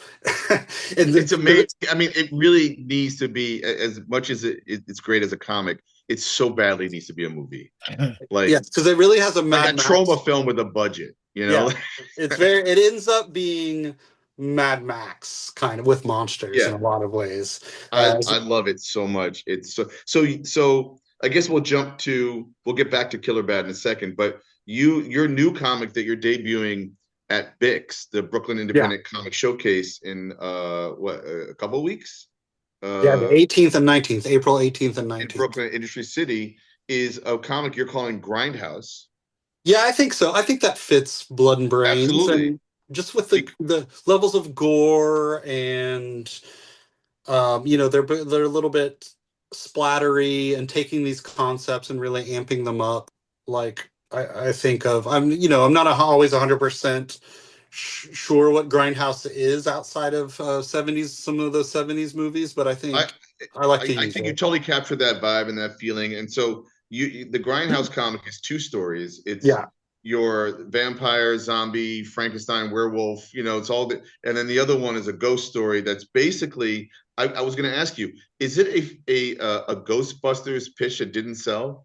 No, it was an anthology pitch where the publisher said, "Hey, we like this. We're not going to use it for our anthology, but can you turn it into?" They wanted a 60-page thing, which I thought was a very difficult number to write to, actually. If especially given I had already had the 10 pages, maybe if I'd started from the beginning, I could have like made a 3-act structure thing. But I had this like I believe it's 12 pages set in stone. And man, maybe I should have been more elastic and ditched that. But I basically wrote a short story, and kind of unlike Blood and Brains, which just the ideas and the story just flowed from that original 5 pages.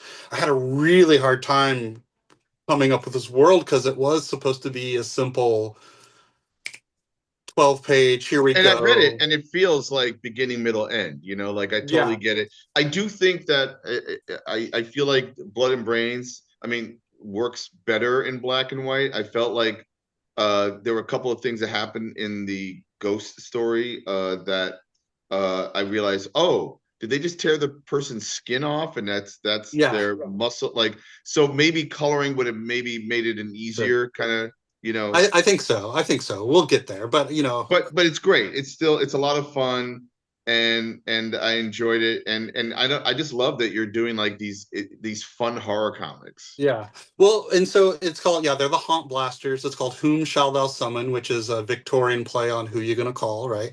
Right. Um, and so the idea is, and what I like about Blood and Brains, and I think why we see vampires and zombies used over and over again, and it's because like popular superheroes and riffs on superheroes, is you don't need to explain things to audiences anymore.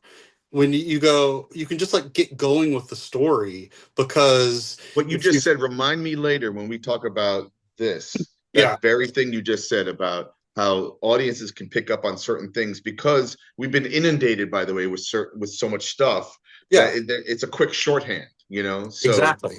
And so the same with Whom Shall Thou Summon, which is, here's that cover. oh, that looks great. Yeah. Purple. I love the purple on that. Let's see the Uh, front again. The and where'd you print this?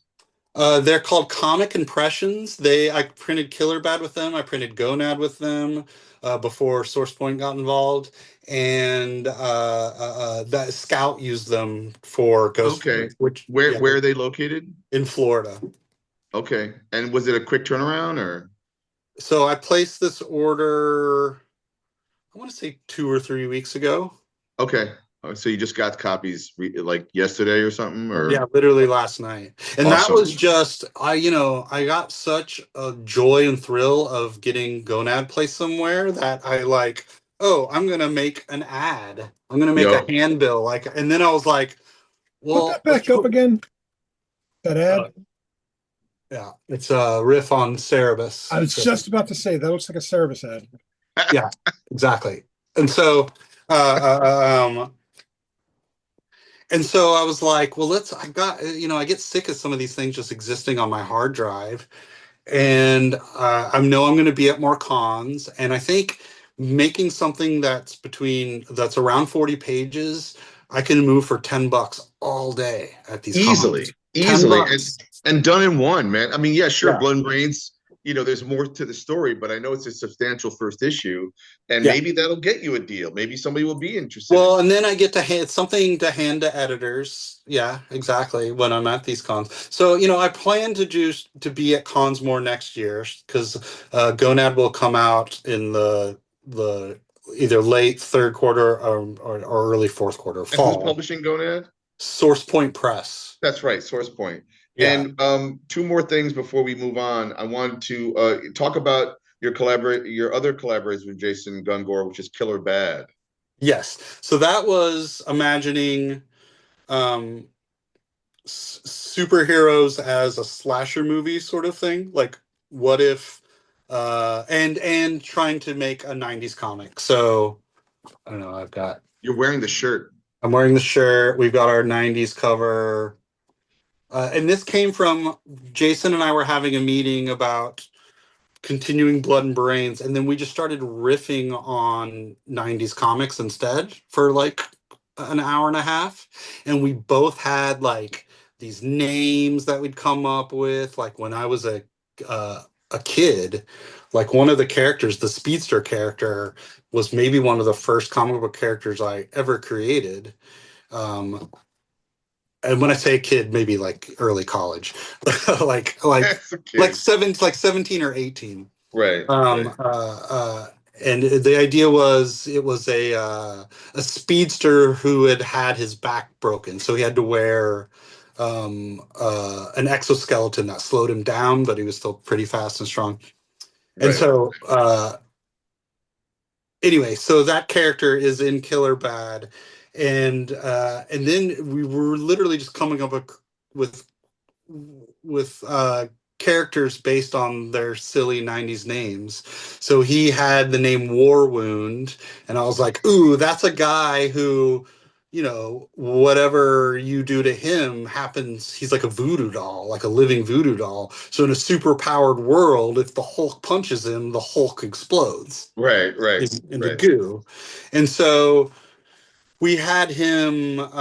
It's like if X-Force, if Jason or Michael Myers infiltrated a '90s X-Men team, and so Right. and it's a very it's imagined originally as like 3 issues, but each of them 20 years apart, like a series of movies. Um, so it's another done in one, and it's probably actually Grindhouse, where it is just Totally. here's a story. You think you're getting a standard superhero story, and then one of the side characters starts murdering them in the most horrific ways, but just by standing there. He's a kind of like the a Mary Sue character, really. He's like he Right, just stands there pissing them off right, while they right. while they all die. I love it. I hope you guys get to finish that because he really is only. Didn't he draw some of two when we shared Yeah, a studio? I think we did these at 20 pages. I always like following whatever Marvel did at the time as like Sure. sort of a publishing matter and just as a structural experiment. So I think there are 20 pages, and I think 13 are done. Right. And then we got to get him to finish it, man. Is he going to I, be I'm at try- the table with you at he's Picks? supposed to be. He's supposed to be. Awesome. Awesome. So, and then before we get to Superman, Spider-Man, you did, I think, technically do an autobio comic because you did a collaboration with Krista Casano for our Pandemics Oh anthology. yeah, that was awesome.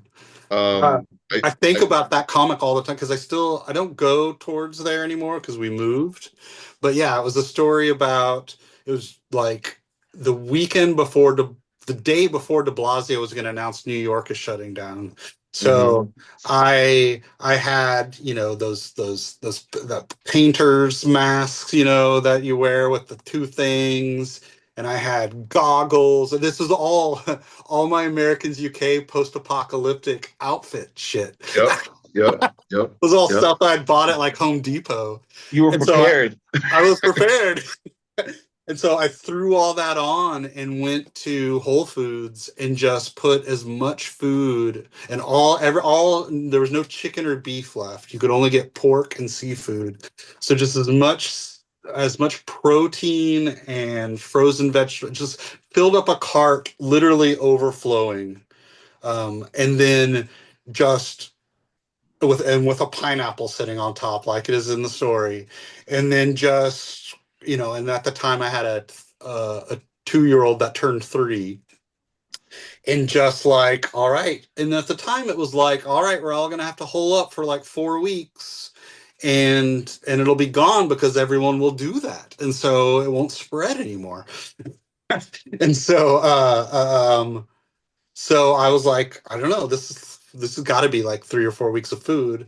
And I just grabbed I just kept walking, with the basket, and walked to my You pushed the apartment. cart all the way to your house. Yeah. Yeah, yeah, yeah. And then as I'm thinking about that, I was just literally looking around because all of a sudden everybody seems like an enemy, right? Hmm. Hmm. You're like Hmm. walking and you're like, who's that in there? Everyone's Can't stuck see their inside. faces. You can't see faces. It's the Someone Wild across the West, man. street becomes like so much more dangerous seeming. And so I just was imagining all those post-apocalyptic movies, and that's what I did Yep. for. I love that comic, No, and it's that is great. very personal. And then that grocery cart sat on my stoop until like August later that year when my landlord was like, dude, get that off of our stoop. And I was like, okay, I'll take it back.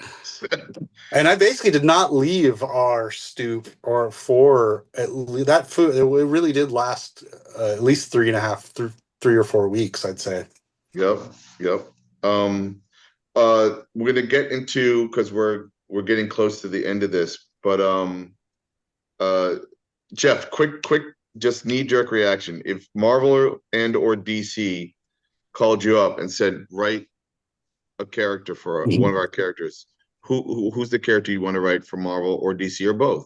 I love all those like the 90s and 2000s iterations of like when they're trying to create legacy heroes that maybe not haven't like worked out so well. Like I would love to do Batman Beyond. Um, because I do love Batman and I love sci-fi, and that would be kick-ass. And then on Marvel, I would love to do Scar, the son of Hulk. Like Really so you get to do Conan, but with a superhero, with a Hulk creature. I interesting. love Planet Hulk. I thought that was an Yeah. idea that I wish had lasted for like that was so cool. I would love to do that because again you get sci-fi because you get aliens and creatures. Right. You get to do kind of like Dune. I think it was even sort of a Secret Wars patchworky type planet, maybe. Hmm. Um, yeah, I've always wanted to do Scar. That's Um, cool. That's I didn't expect that it answer. also that feels kind of easier, Scar itself, because that kind of wandering warrior thing, especially if you're producing a monthly comic, like structurally, it seems like it'd be kind of easy to like leave on a cliffhanger, and then like I don't know, it's the Hulk with a sword. Of course he can get out of it. Like, and Right. there's Of magic course. people and flying sci-fi worms and stuff. So it No, feels like totally. it would be easy to kind of move through that world. There's also no Totally. pressure to do anything that has to do with canon because you're just making it up. Yeah, which is Absolutely. probably why they didn't succeed, but in the first place. But Hmm. Well, I remember the Thing miniseries, not Thing miniseries, the Thing series that John Byrne wrote with Ron Wilson on art. Hmm.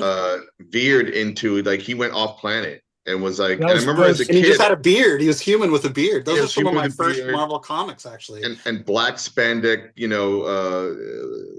jumpsuit type thing. That But I was remember I after was a little Secret Wars, I think. disappointed. Wait, what? I think that was after Secret Wars. Yeah, because Ben Grimm stayed Yes, behind because Right. he would stay in human form if he stayed on the right, Secret War Mhm. planet. right. So that was a weird like that was like 36 issues or something. And I was like, I'd finally love to the do Thing has it. Commandi. Well, there was Marvel 2-in-1, which was like one of my favorite comics, which starred the Thing, but with a guest, but like this was just an odd one. Like I would love to see a Thing series now. Like what would that be today? Yeah. Vito, I listened to you talk to Carrie Sanders Yes. on. You were the first guest of an adjacent show she does. Where they talk about Kickstarters with the Yeah. creators. Yeah. I was the first creator. She talks about Kickstarters, and it's Carrie's Kickstarter Corner or something like that. Got it. Something like that. For Splash Pages. Uh, yes, Splash Pages. I'm Yeah, sorry. Splash For a Pages. second, I thought it was Smash, but I was like, no, that's not right.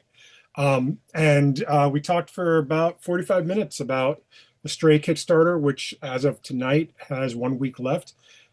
This will be coming out on Monday, so that means there's 4 days left, 5 days left. And how many we got now? You broke 100. We're at 102 backers. We are at 178% funded. Um, Excellent. so now my next goal is, all right, let's just get to 200% funded. That'd be awesome. Might as well. I mean, we got 7 days. That'll happen. I think that'll happen. I think what's going to happen is I think we're going to get a lot of late pledges too, and I think it'll tip into that. Right. And the book I mentioned before, the Real Life Comics Only New York, the Cosmic Lion, there's the pre-launch page at Kickstarter, but it will go live on April 8th, Wednesday, 3 days after this airs. Mm-hmm. And I believe me and Doug Latino did an interview with Gil Roth, his Virtual Memories podcast, which will, I think, be debuting the same day as the Kickstarter official launch on April 8th. And then I need to read more comics because I haven't been reading as many comics, and you sent me a bunch of comics.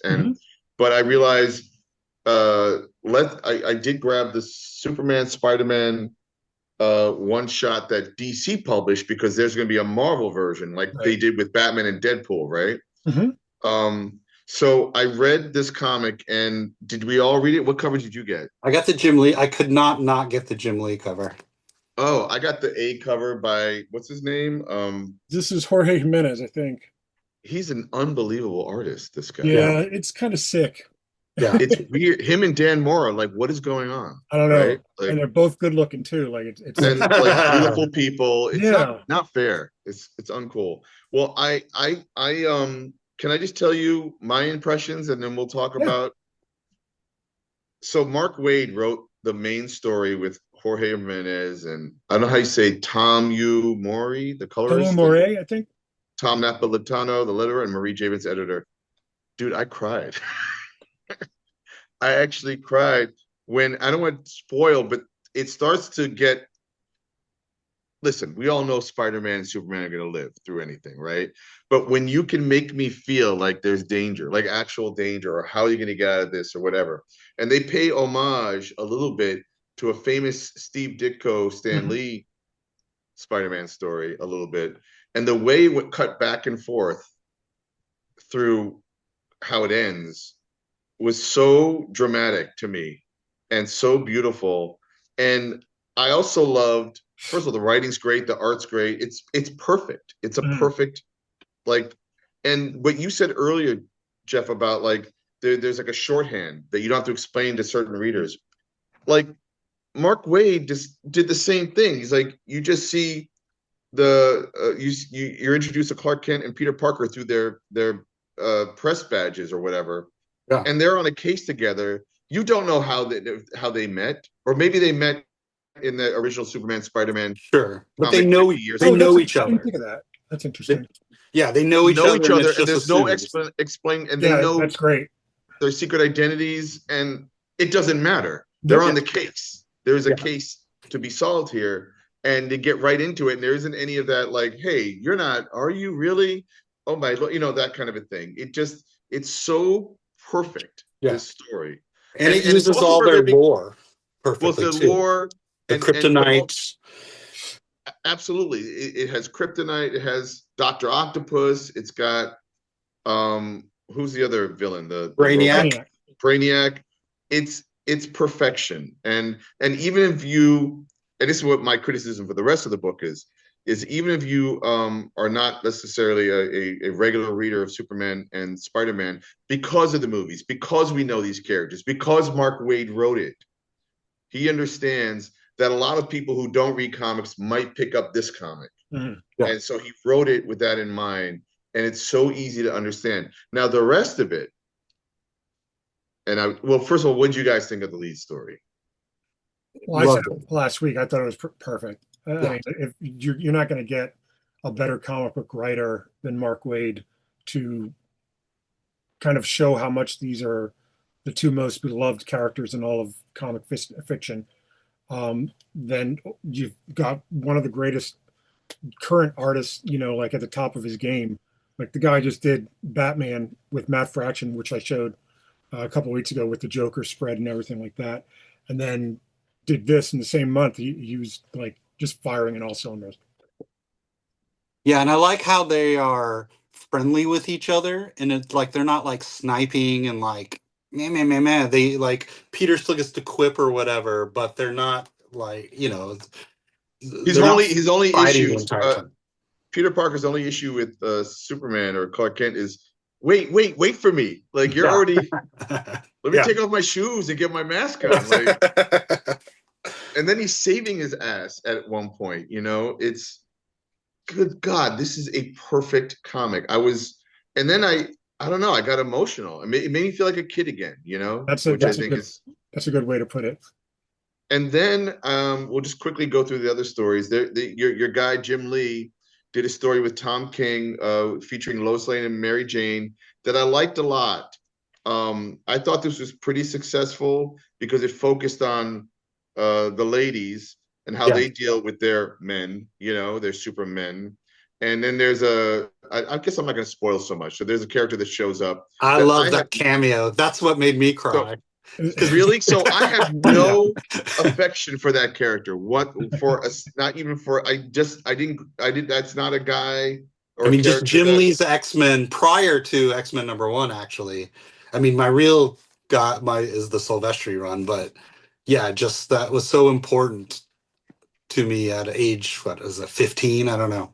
Right. The best way I can put this story, coming on the heels of the Mark Waid story is just, like you said, it's perfection. Yeah. Sublime. This is like a really good peanut butter and jelly sandwich on a day that you don't feel well. Like it's just Right. it's not just nostalgic, it's like comfort. Yeah. Like this Jim Lee Tom King story.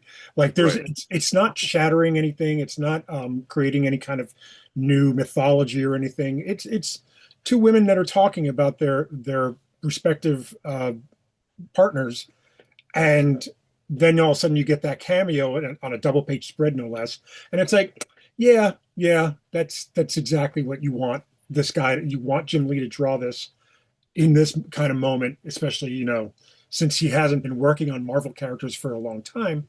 Like, why not throw in this character? Or yeah, that he co-created. It has this right. meta significance. That's great. I mean, it's a very, which I don't know how much I loved it. It's a more self-referential, aware, like comic. They're referencing like MJ's hyper aware of her tiger. You hit the jackpot tiger. It's very aware. You're right. And at one It's super point, self-aware, and it makes for some corniness, I thought, a little bit.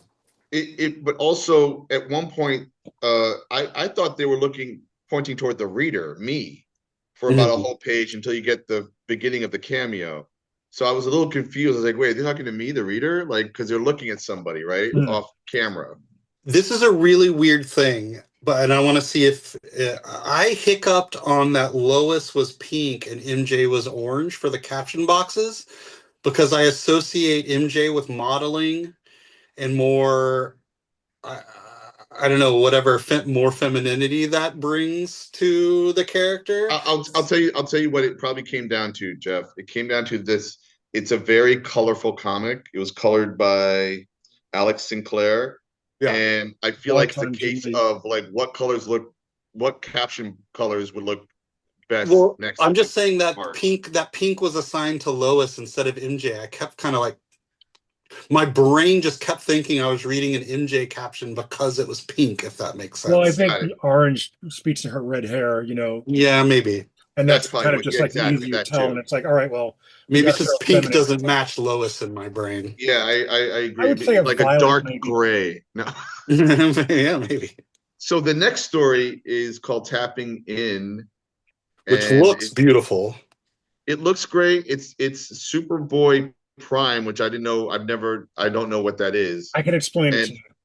and this, well, okay, but the fact Yeah. that you had to say that is what the failure of this story is for me. Yes and no. I Okay, well, Um, let me just quickly say, and then I want you yeah, to yeah. basically, it's a very meta, weird story that has to do with it's like a multiverse story that's so packed.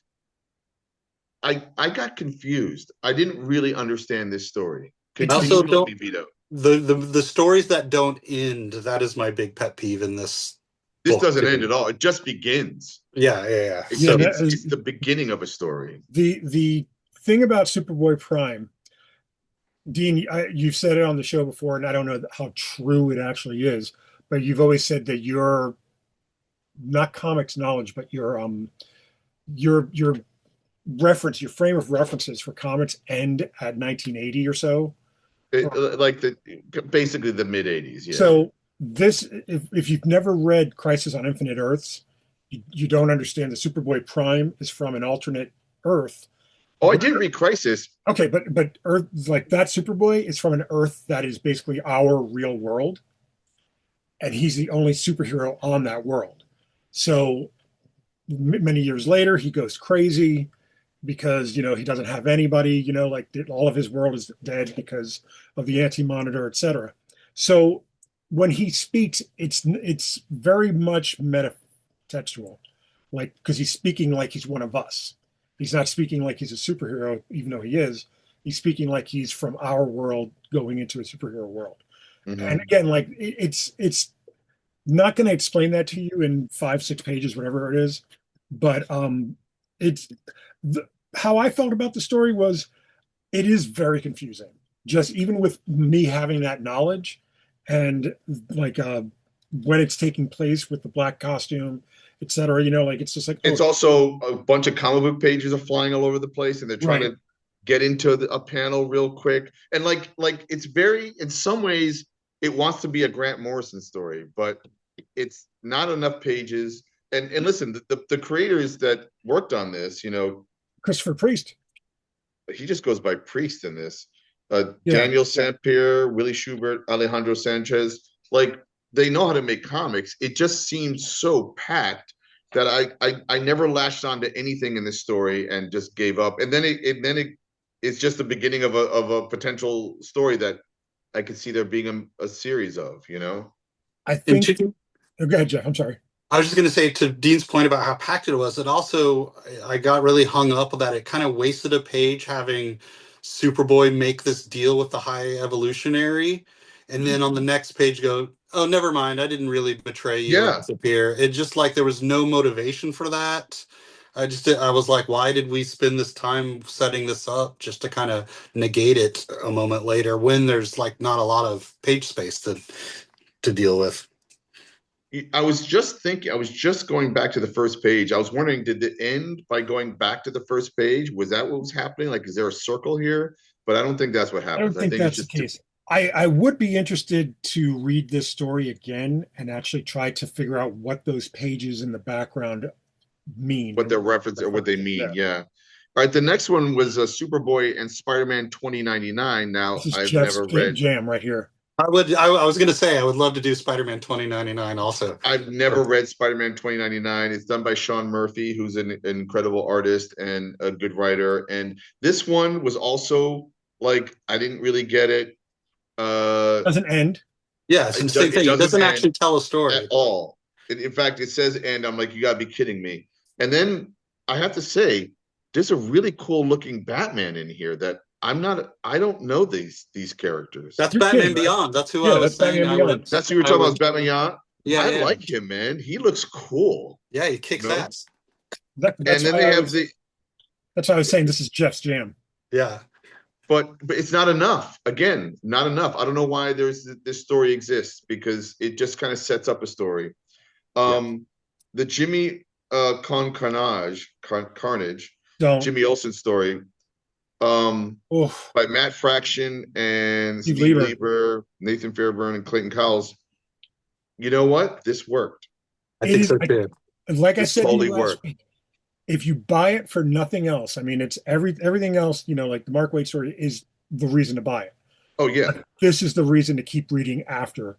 It's done in 4 pages, and it totally tells a whole idea. It's funny. I was trying to figure out who is the guy sleeping on the couch. That's Peter Parker. Oh, you mean the guy in between? That's Phil Urich, I believe, from Marvels. Oh yeah. Oh, the photographer. Yeah. With the patch, for some reason, I thought it was like a dead Stan Lee or something. Oh, that's right. I loved how this ended. How this can't exist in either of the universes, actually. Yeah. That's right. It can't. It was awesome. I told you so. It was, and the balls to write this story, and then Marie let it through. I thought was fantastic. Well, like, Dean, have you read the Jimmy Olsen, the Fraction Lieber? It's very like this for a full graphic novel. I think Steve Lieber draws it too. Yeah. And I wish I had, because when I was asked to draw the Cena Grace Jimmy Olsen story for the Kal-El, or I forget which Superman special I drew it for, I wish I had been more aware. I would have taken some notes. Then the next story is Jonathan Kent and Ben Parker.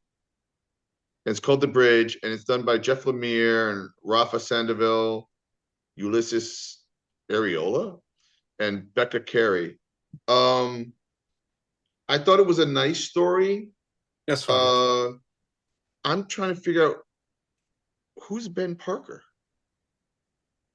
What do you mean? That's not Ben. That's not Uncle Ben. Uncle Ben. So this is way back. The idea was that these two guys had. Well, it's just taking place in a universe, Like I said, somewhere in Kansas. So they're really just reflecting about that one time Ben Parker, Uncle Ben, went to see in this world of I didn't know if Spider-Man had a son now named Ben, and then it was like, and then there's like then Clark has a son, but this really is the parents. Yes, got it. Yeah. And then like that little crossover moment they had, so that was really cool. I think I'm not entirely like there's one story in this book that I'm not fond of. Not to say that it's badly made or badly constructed or anything. It just it doesn't hit my sweet spot. Mm-hmm. This one comes close to doing that, but and I say this with as much respect to Jeff Lemire who wrote it, and Rafa was it Rafa Sandoval, right? Drew it. Yeah. Rafa Sandoval. This is the type of story you need in a anthology like this. Like you need that kind of heart sensitivity. Oh, this is the one that like grounds it in a way. Even though, again, Mark Waid kicks out of the park. He has a lot of grounded moments, so they can be super, or amazing. But this is definitely like that not semi-autobio, but that's close to little bit of memoir. I like the trick or the conceit of the caption boxes are maybe not who you think are speaking as you read it. You think you're getting Ben and Pa, perhaps, and then it's kind of the reveal at the end is that those guys have been talking to each other. Yeah. It's a nice. Yeah, that's cool. It's a nice. There are 2 more stories. There's Bias by Greg Rucka, Nicola Scott, Marcello Maiolo, yeah. Ariana Maha. and this is a conversation at a news station between J. Jonah Jameson and Lois Lane, Do you know? basically asking the eternal question: why the hell do you keep throwing Spider-Man under the bus? You know, like, and Do you know who's moderating the debate there? and that's the Creeper, right? Yes. Yeah, yeah, Jack Ryder, the Creeper. Ah, thank you. But I don't know why they Talking to gave him Lois, green right? hair, but you know.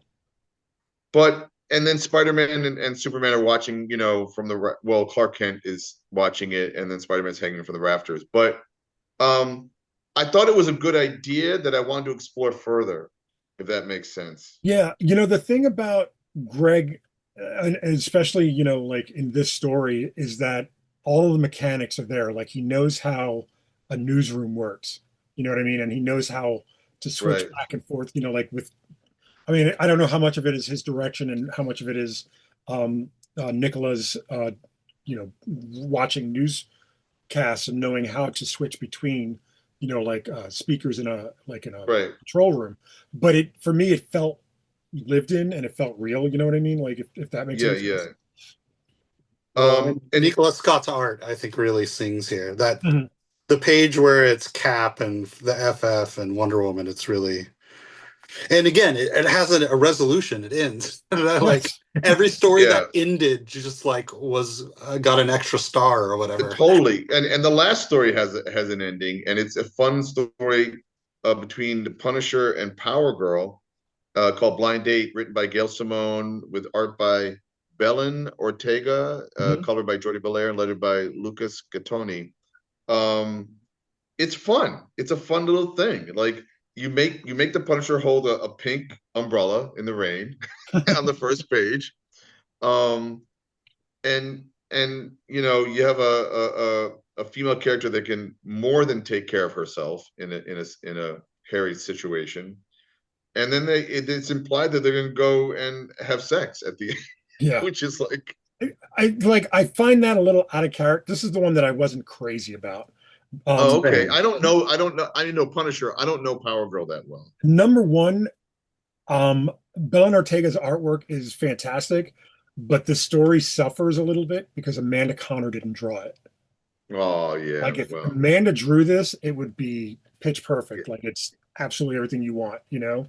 And this it's weird because in some places it looks like the one scene where it's on the second page, this panel where Power Girl's just sitting there listening to her date and kind of Hmm. bored. That's an Amanda Hmm. Connor face if I've ever seen one. Yeah. Absolutely. You know what I mean? So Absolutely. it's like, oh, you know, not that you know she's copying or you know she's trying to ape that. Well, Amanda, she established Amanda established, yeah, the behavior of these right. characters. Which is what I'm trying to get at. You know, so it's not like I don't think she's aping her or anything, or stealing, you know, or what's swiping or anything like that. But like, I think the story would have been so much better if Amanda had drawn it. But I find it just a little like I don't know. It seems a little out of character for everybody in the story.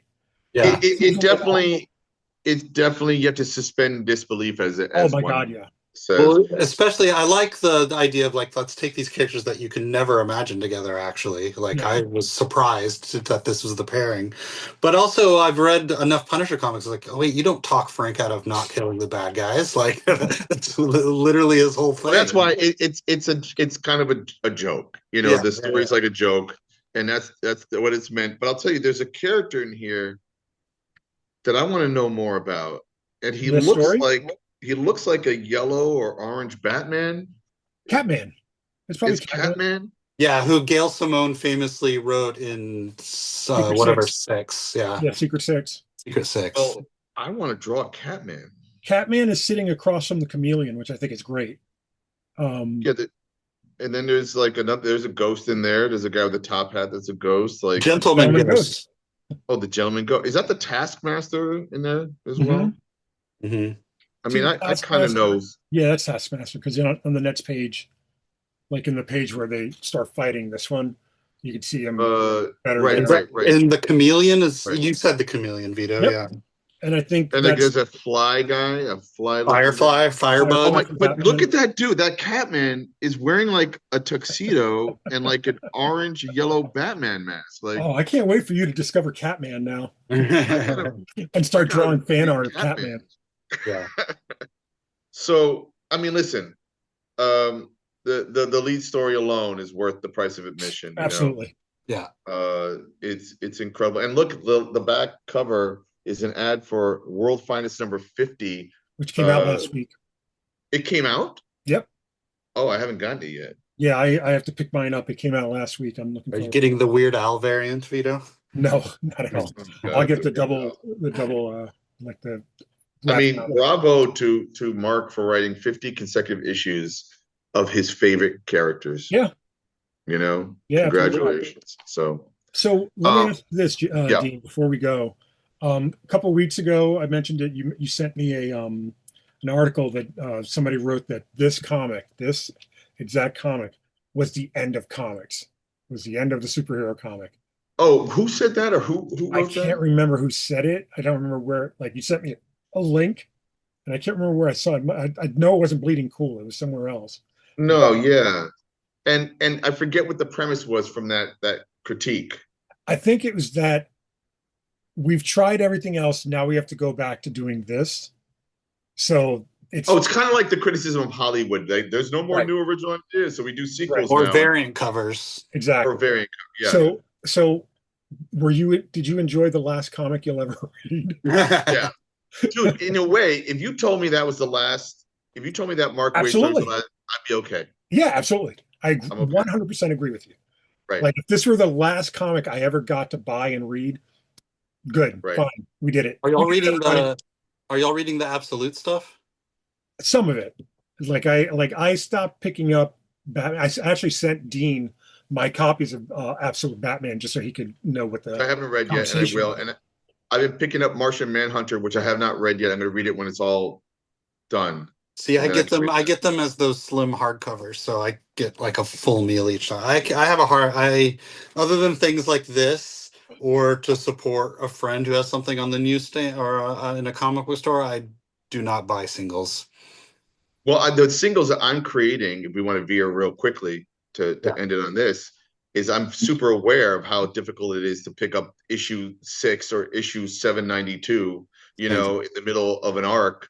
And so you just wait for the trade or wait for the arc to be published. So what we're doing, like a 40-page Ghost Planet or, Stray, you can get issue 3, but you can buy the first 2 issues so you can catch up. Or, my Antimatter or any of the comics I do is responding in some way to the attention span. And, we're inundated with so many other things these days. Sure.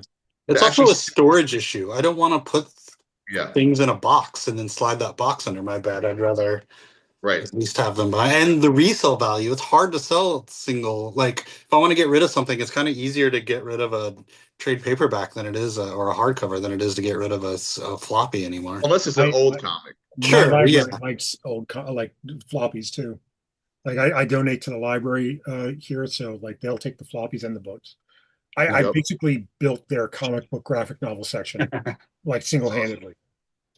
To the point, Jeff, I don't know if you know this, but they named it after me. Oh, nice. They named the comic book graphic novel section after me because I donated so much. That's cool. So, Jeff, was there anything that we didn't cover everything, obviously. Sure. But was there anything you wanted to say before we wrap it up? Well, I do want to talk about Gonad the Ballbarian. Of course. Sorry. 100 pages. He-Man told us a dick joke. I saw it coming, but I still had to laugh.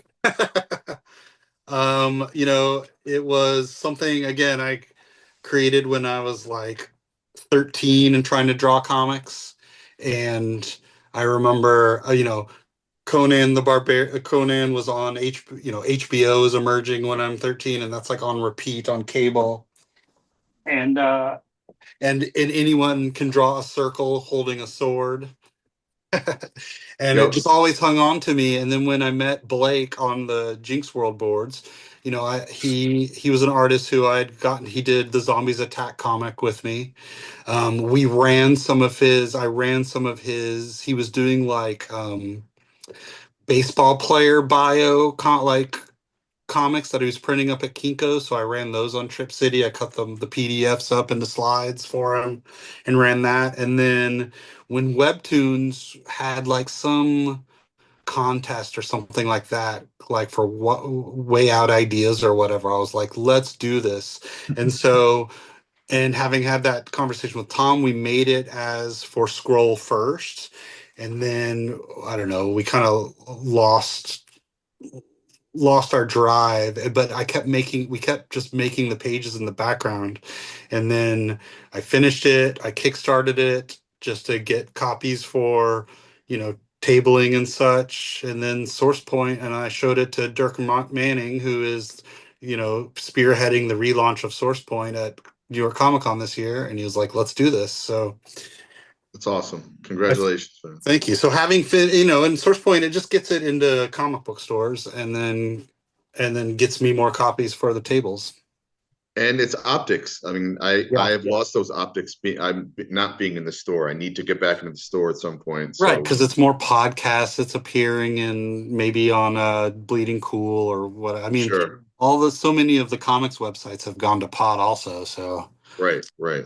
So it's just being in the store, the physical experience of the community, people talking about stuff. I've taken a little bit of a hiatus by trying to reinvent my love for comics as well. So, and being 13 and creating a character like that, that's exactly the sweet spot in some ways for comics, like that's the intention. So, all right, Vito, how we doing? What are we doing? How we doing? We're ready to go home. We're ready to go home? Yeah, I should eat dinner soon? Okay. Yes. You can eat dinner at 12 o'clock at night. I know. So, I got to take my poor cat Kima to the vet tomorrow to get teeth extracted at 8:15 a.m. Okay. But let's remind folks that you can listen to our podcast on Spotify. I'm a couple of episodes behind, but we will have those caught up relatively soon. You can donate to our show. There's a link down below that you can take a look at. We are taking donations for updated equipment, microphones, and such. And there's also a T-shirt that you can buy that's also linked down below.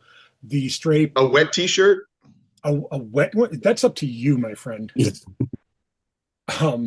But you just threw me off, man. Sorry. So the T-shirts down there, which also, the money for those goes straight to the show as well. The Stray Kickstarter ends this week. So if you haven't already, I'm sure everybody that listens to this has already backed the book. We are trying to get to 200% funded. That would be great before we end. Also want to say, Ed Piskor, we miss you. It's been 2 years. Hopefully we've learned something as a result of your loss. Yeah. I hate to sound like hip hop, but it makes sense. Pour out a little liquor for the brother who can't be with us. The man, the myth, the legend, Mr. Ed Piskor. There you go. I'm sure he'd appreciate a Mountain Dew being drunk in his honor. Or he was from Pittsburgh. A Gatorade filled with water. So thank you very much, everybody, for joining us. We'll see you next week. Next week we have some really good guests next week for our real life stories. Kickstarter coming up. So we'll talk to you then. Dean, thank you very much. Jeff, thank you very much. Thank you, Jeff, guys. so much. What a pleasure. And we will see you guys next week. Have a good week.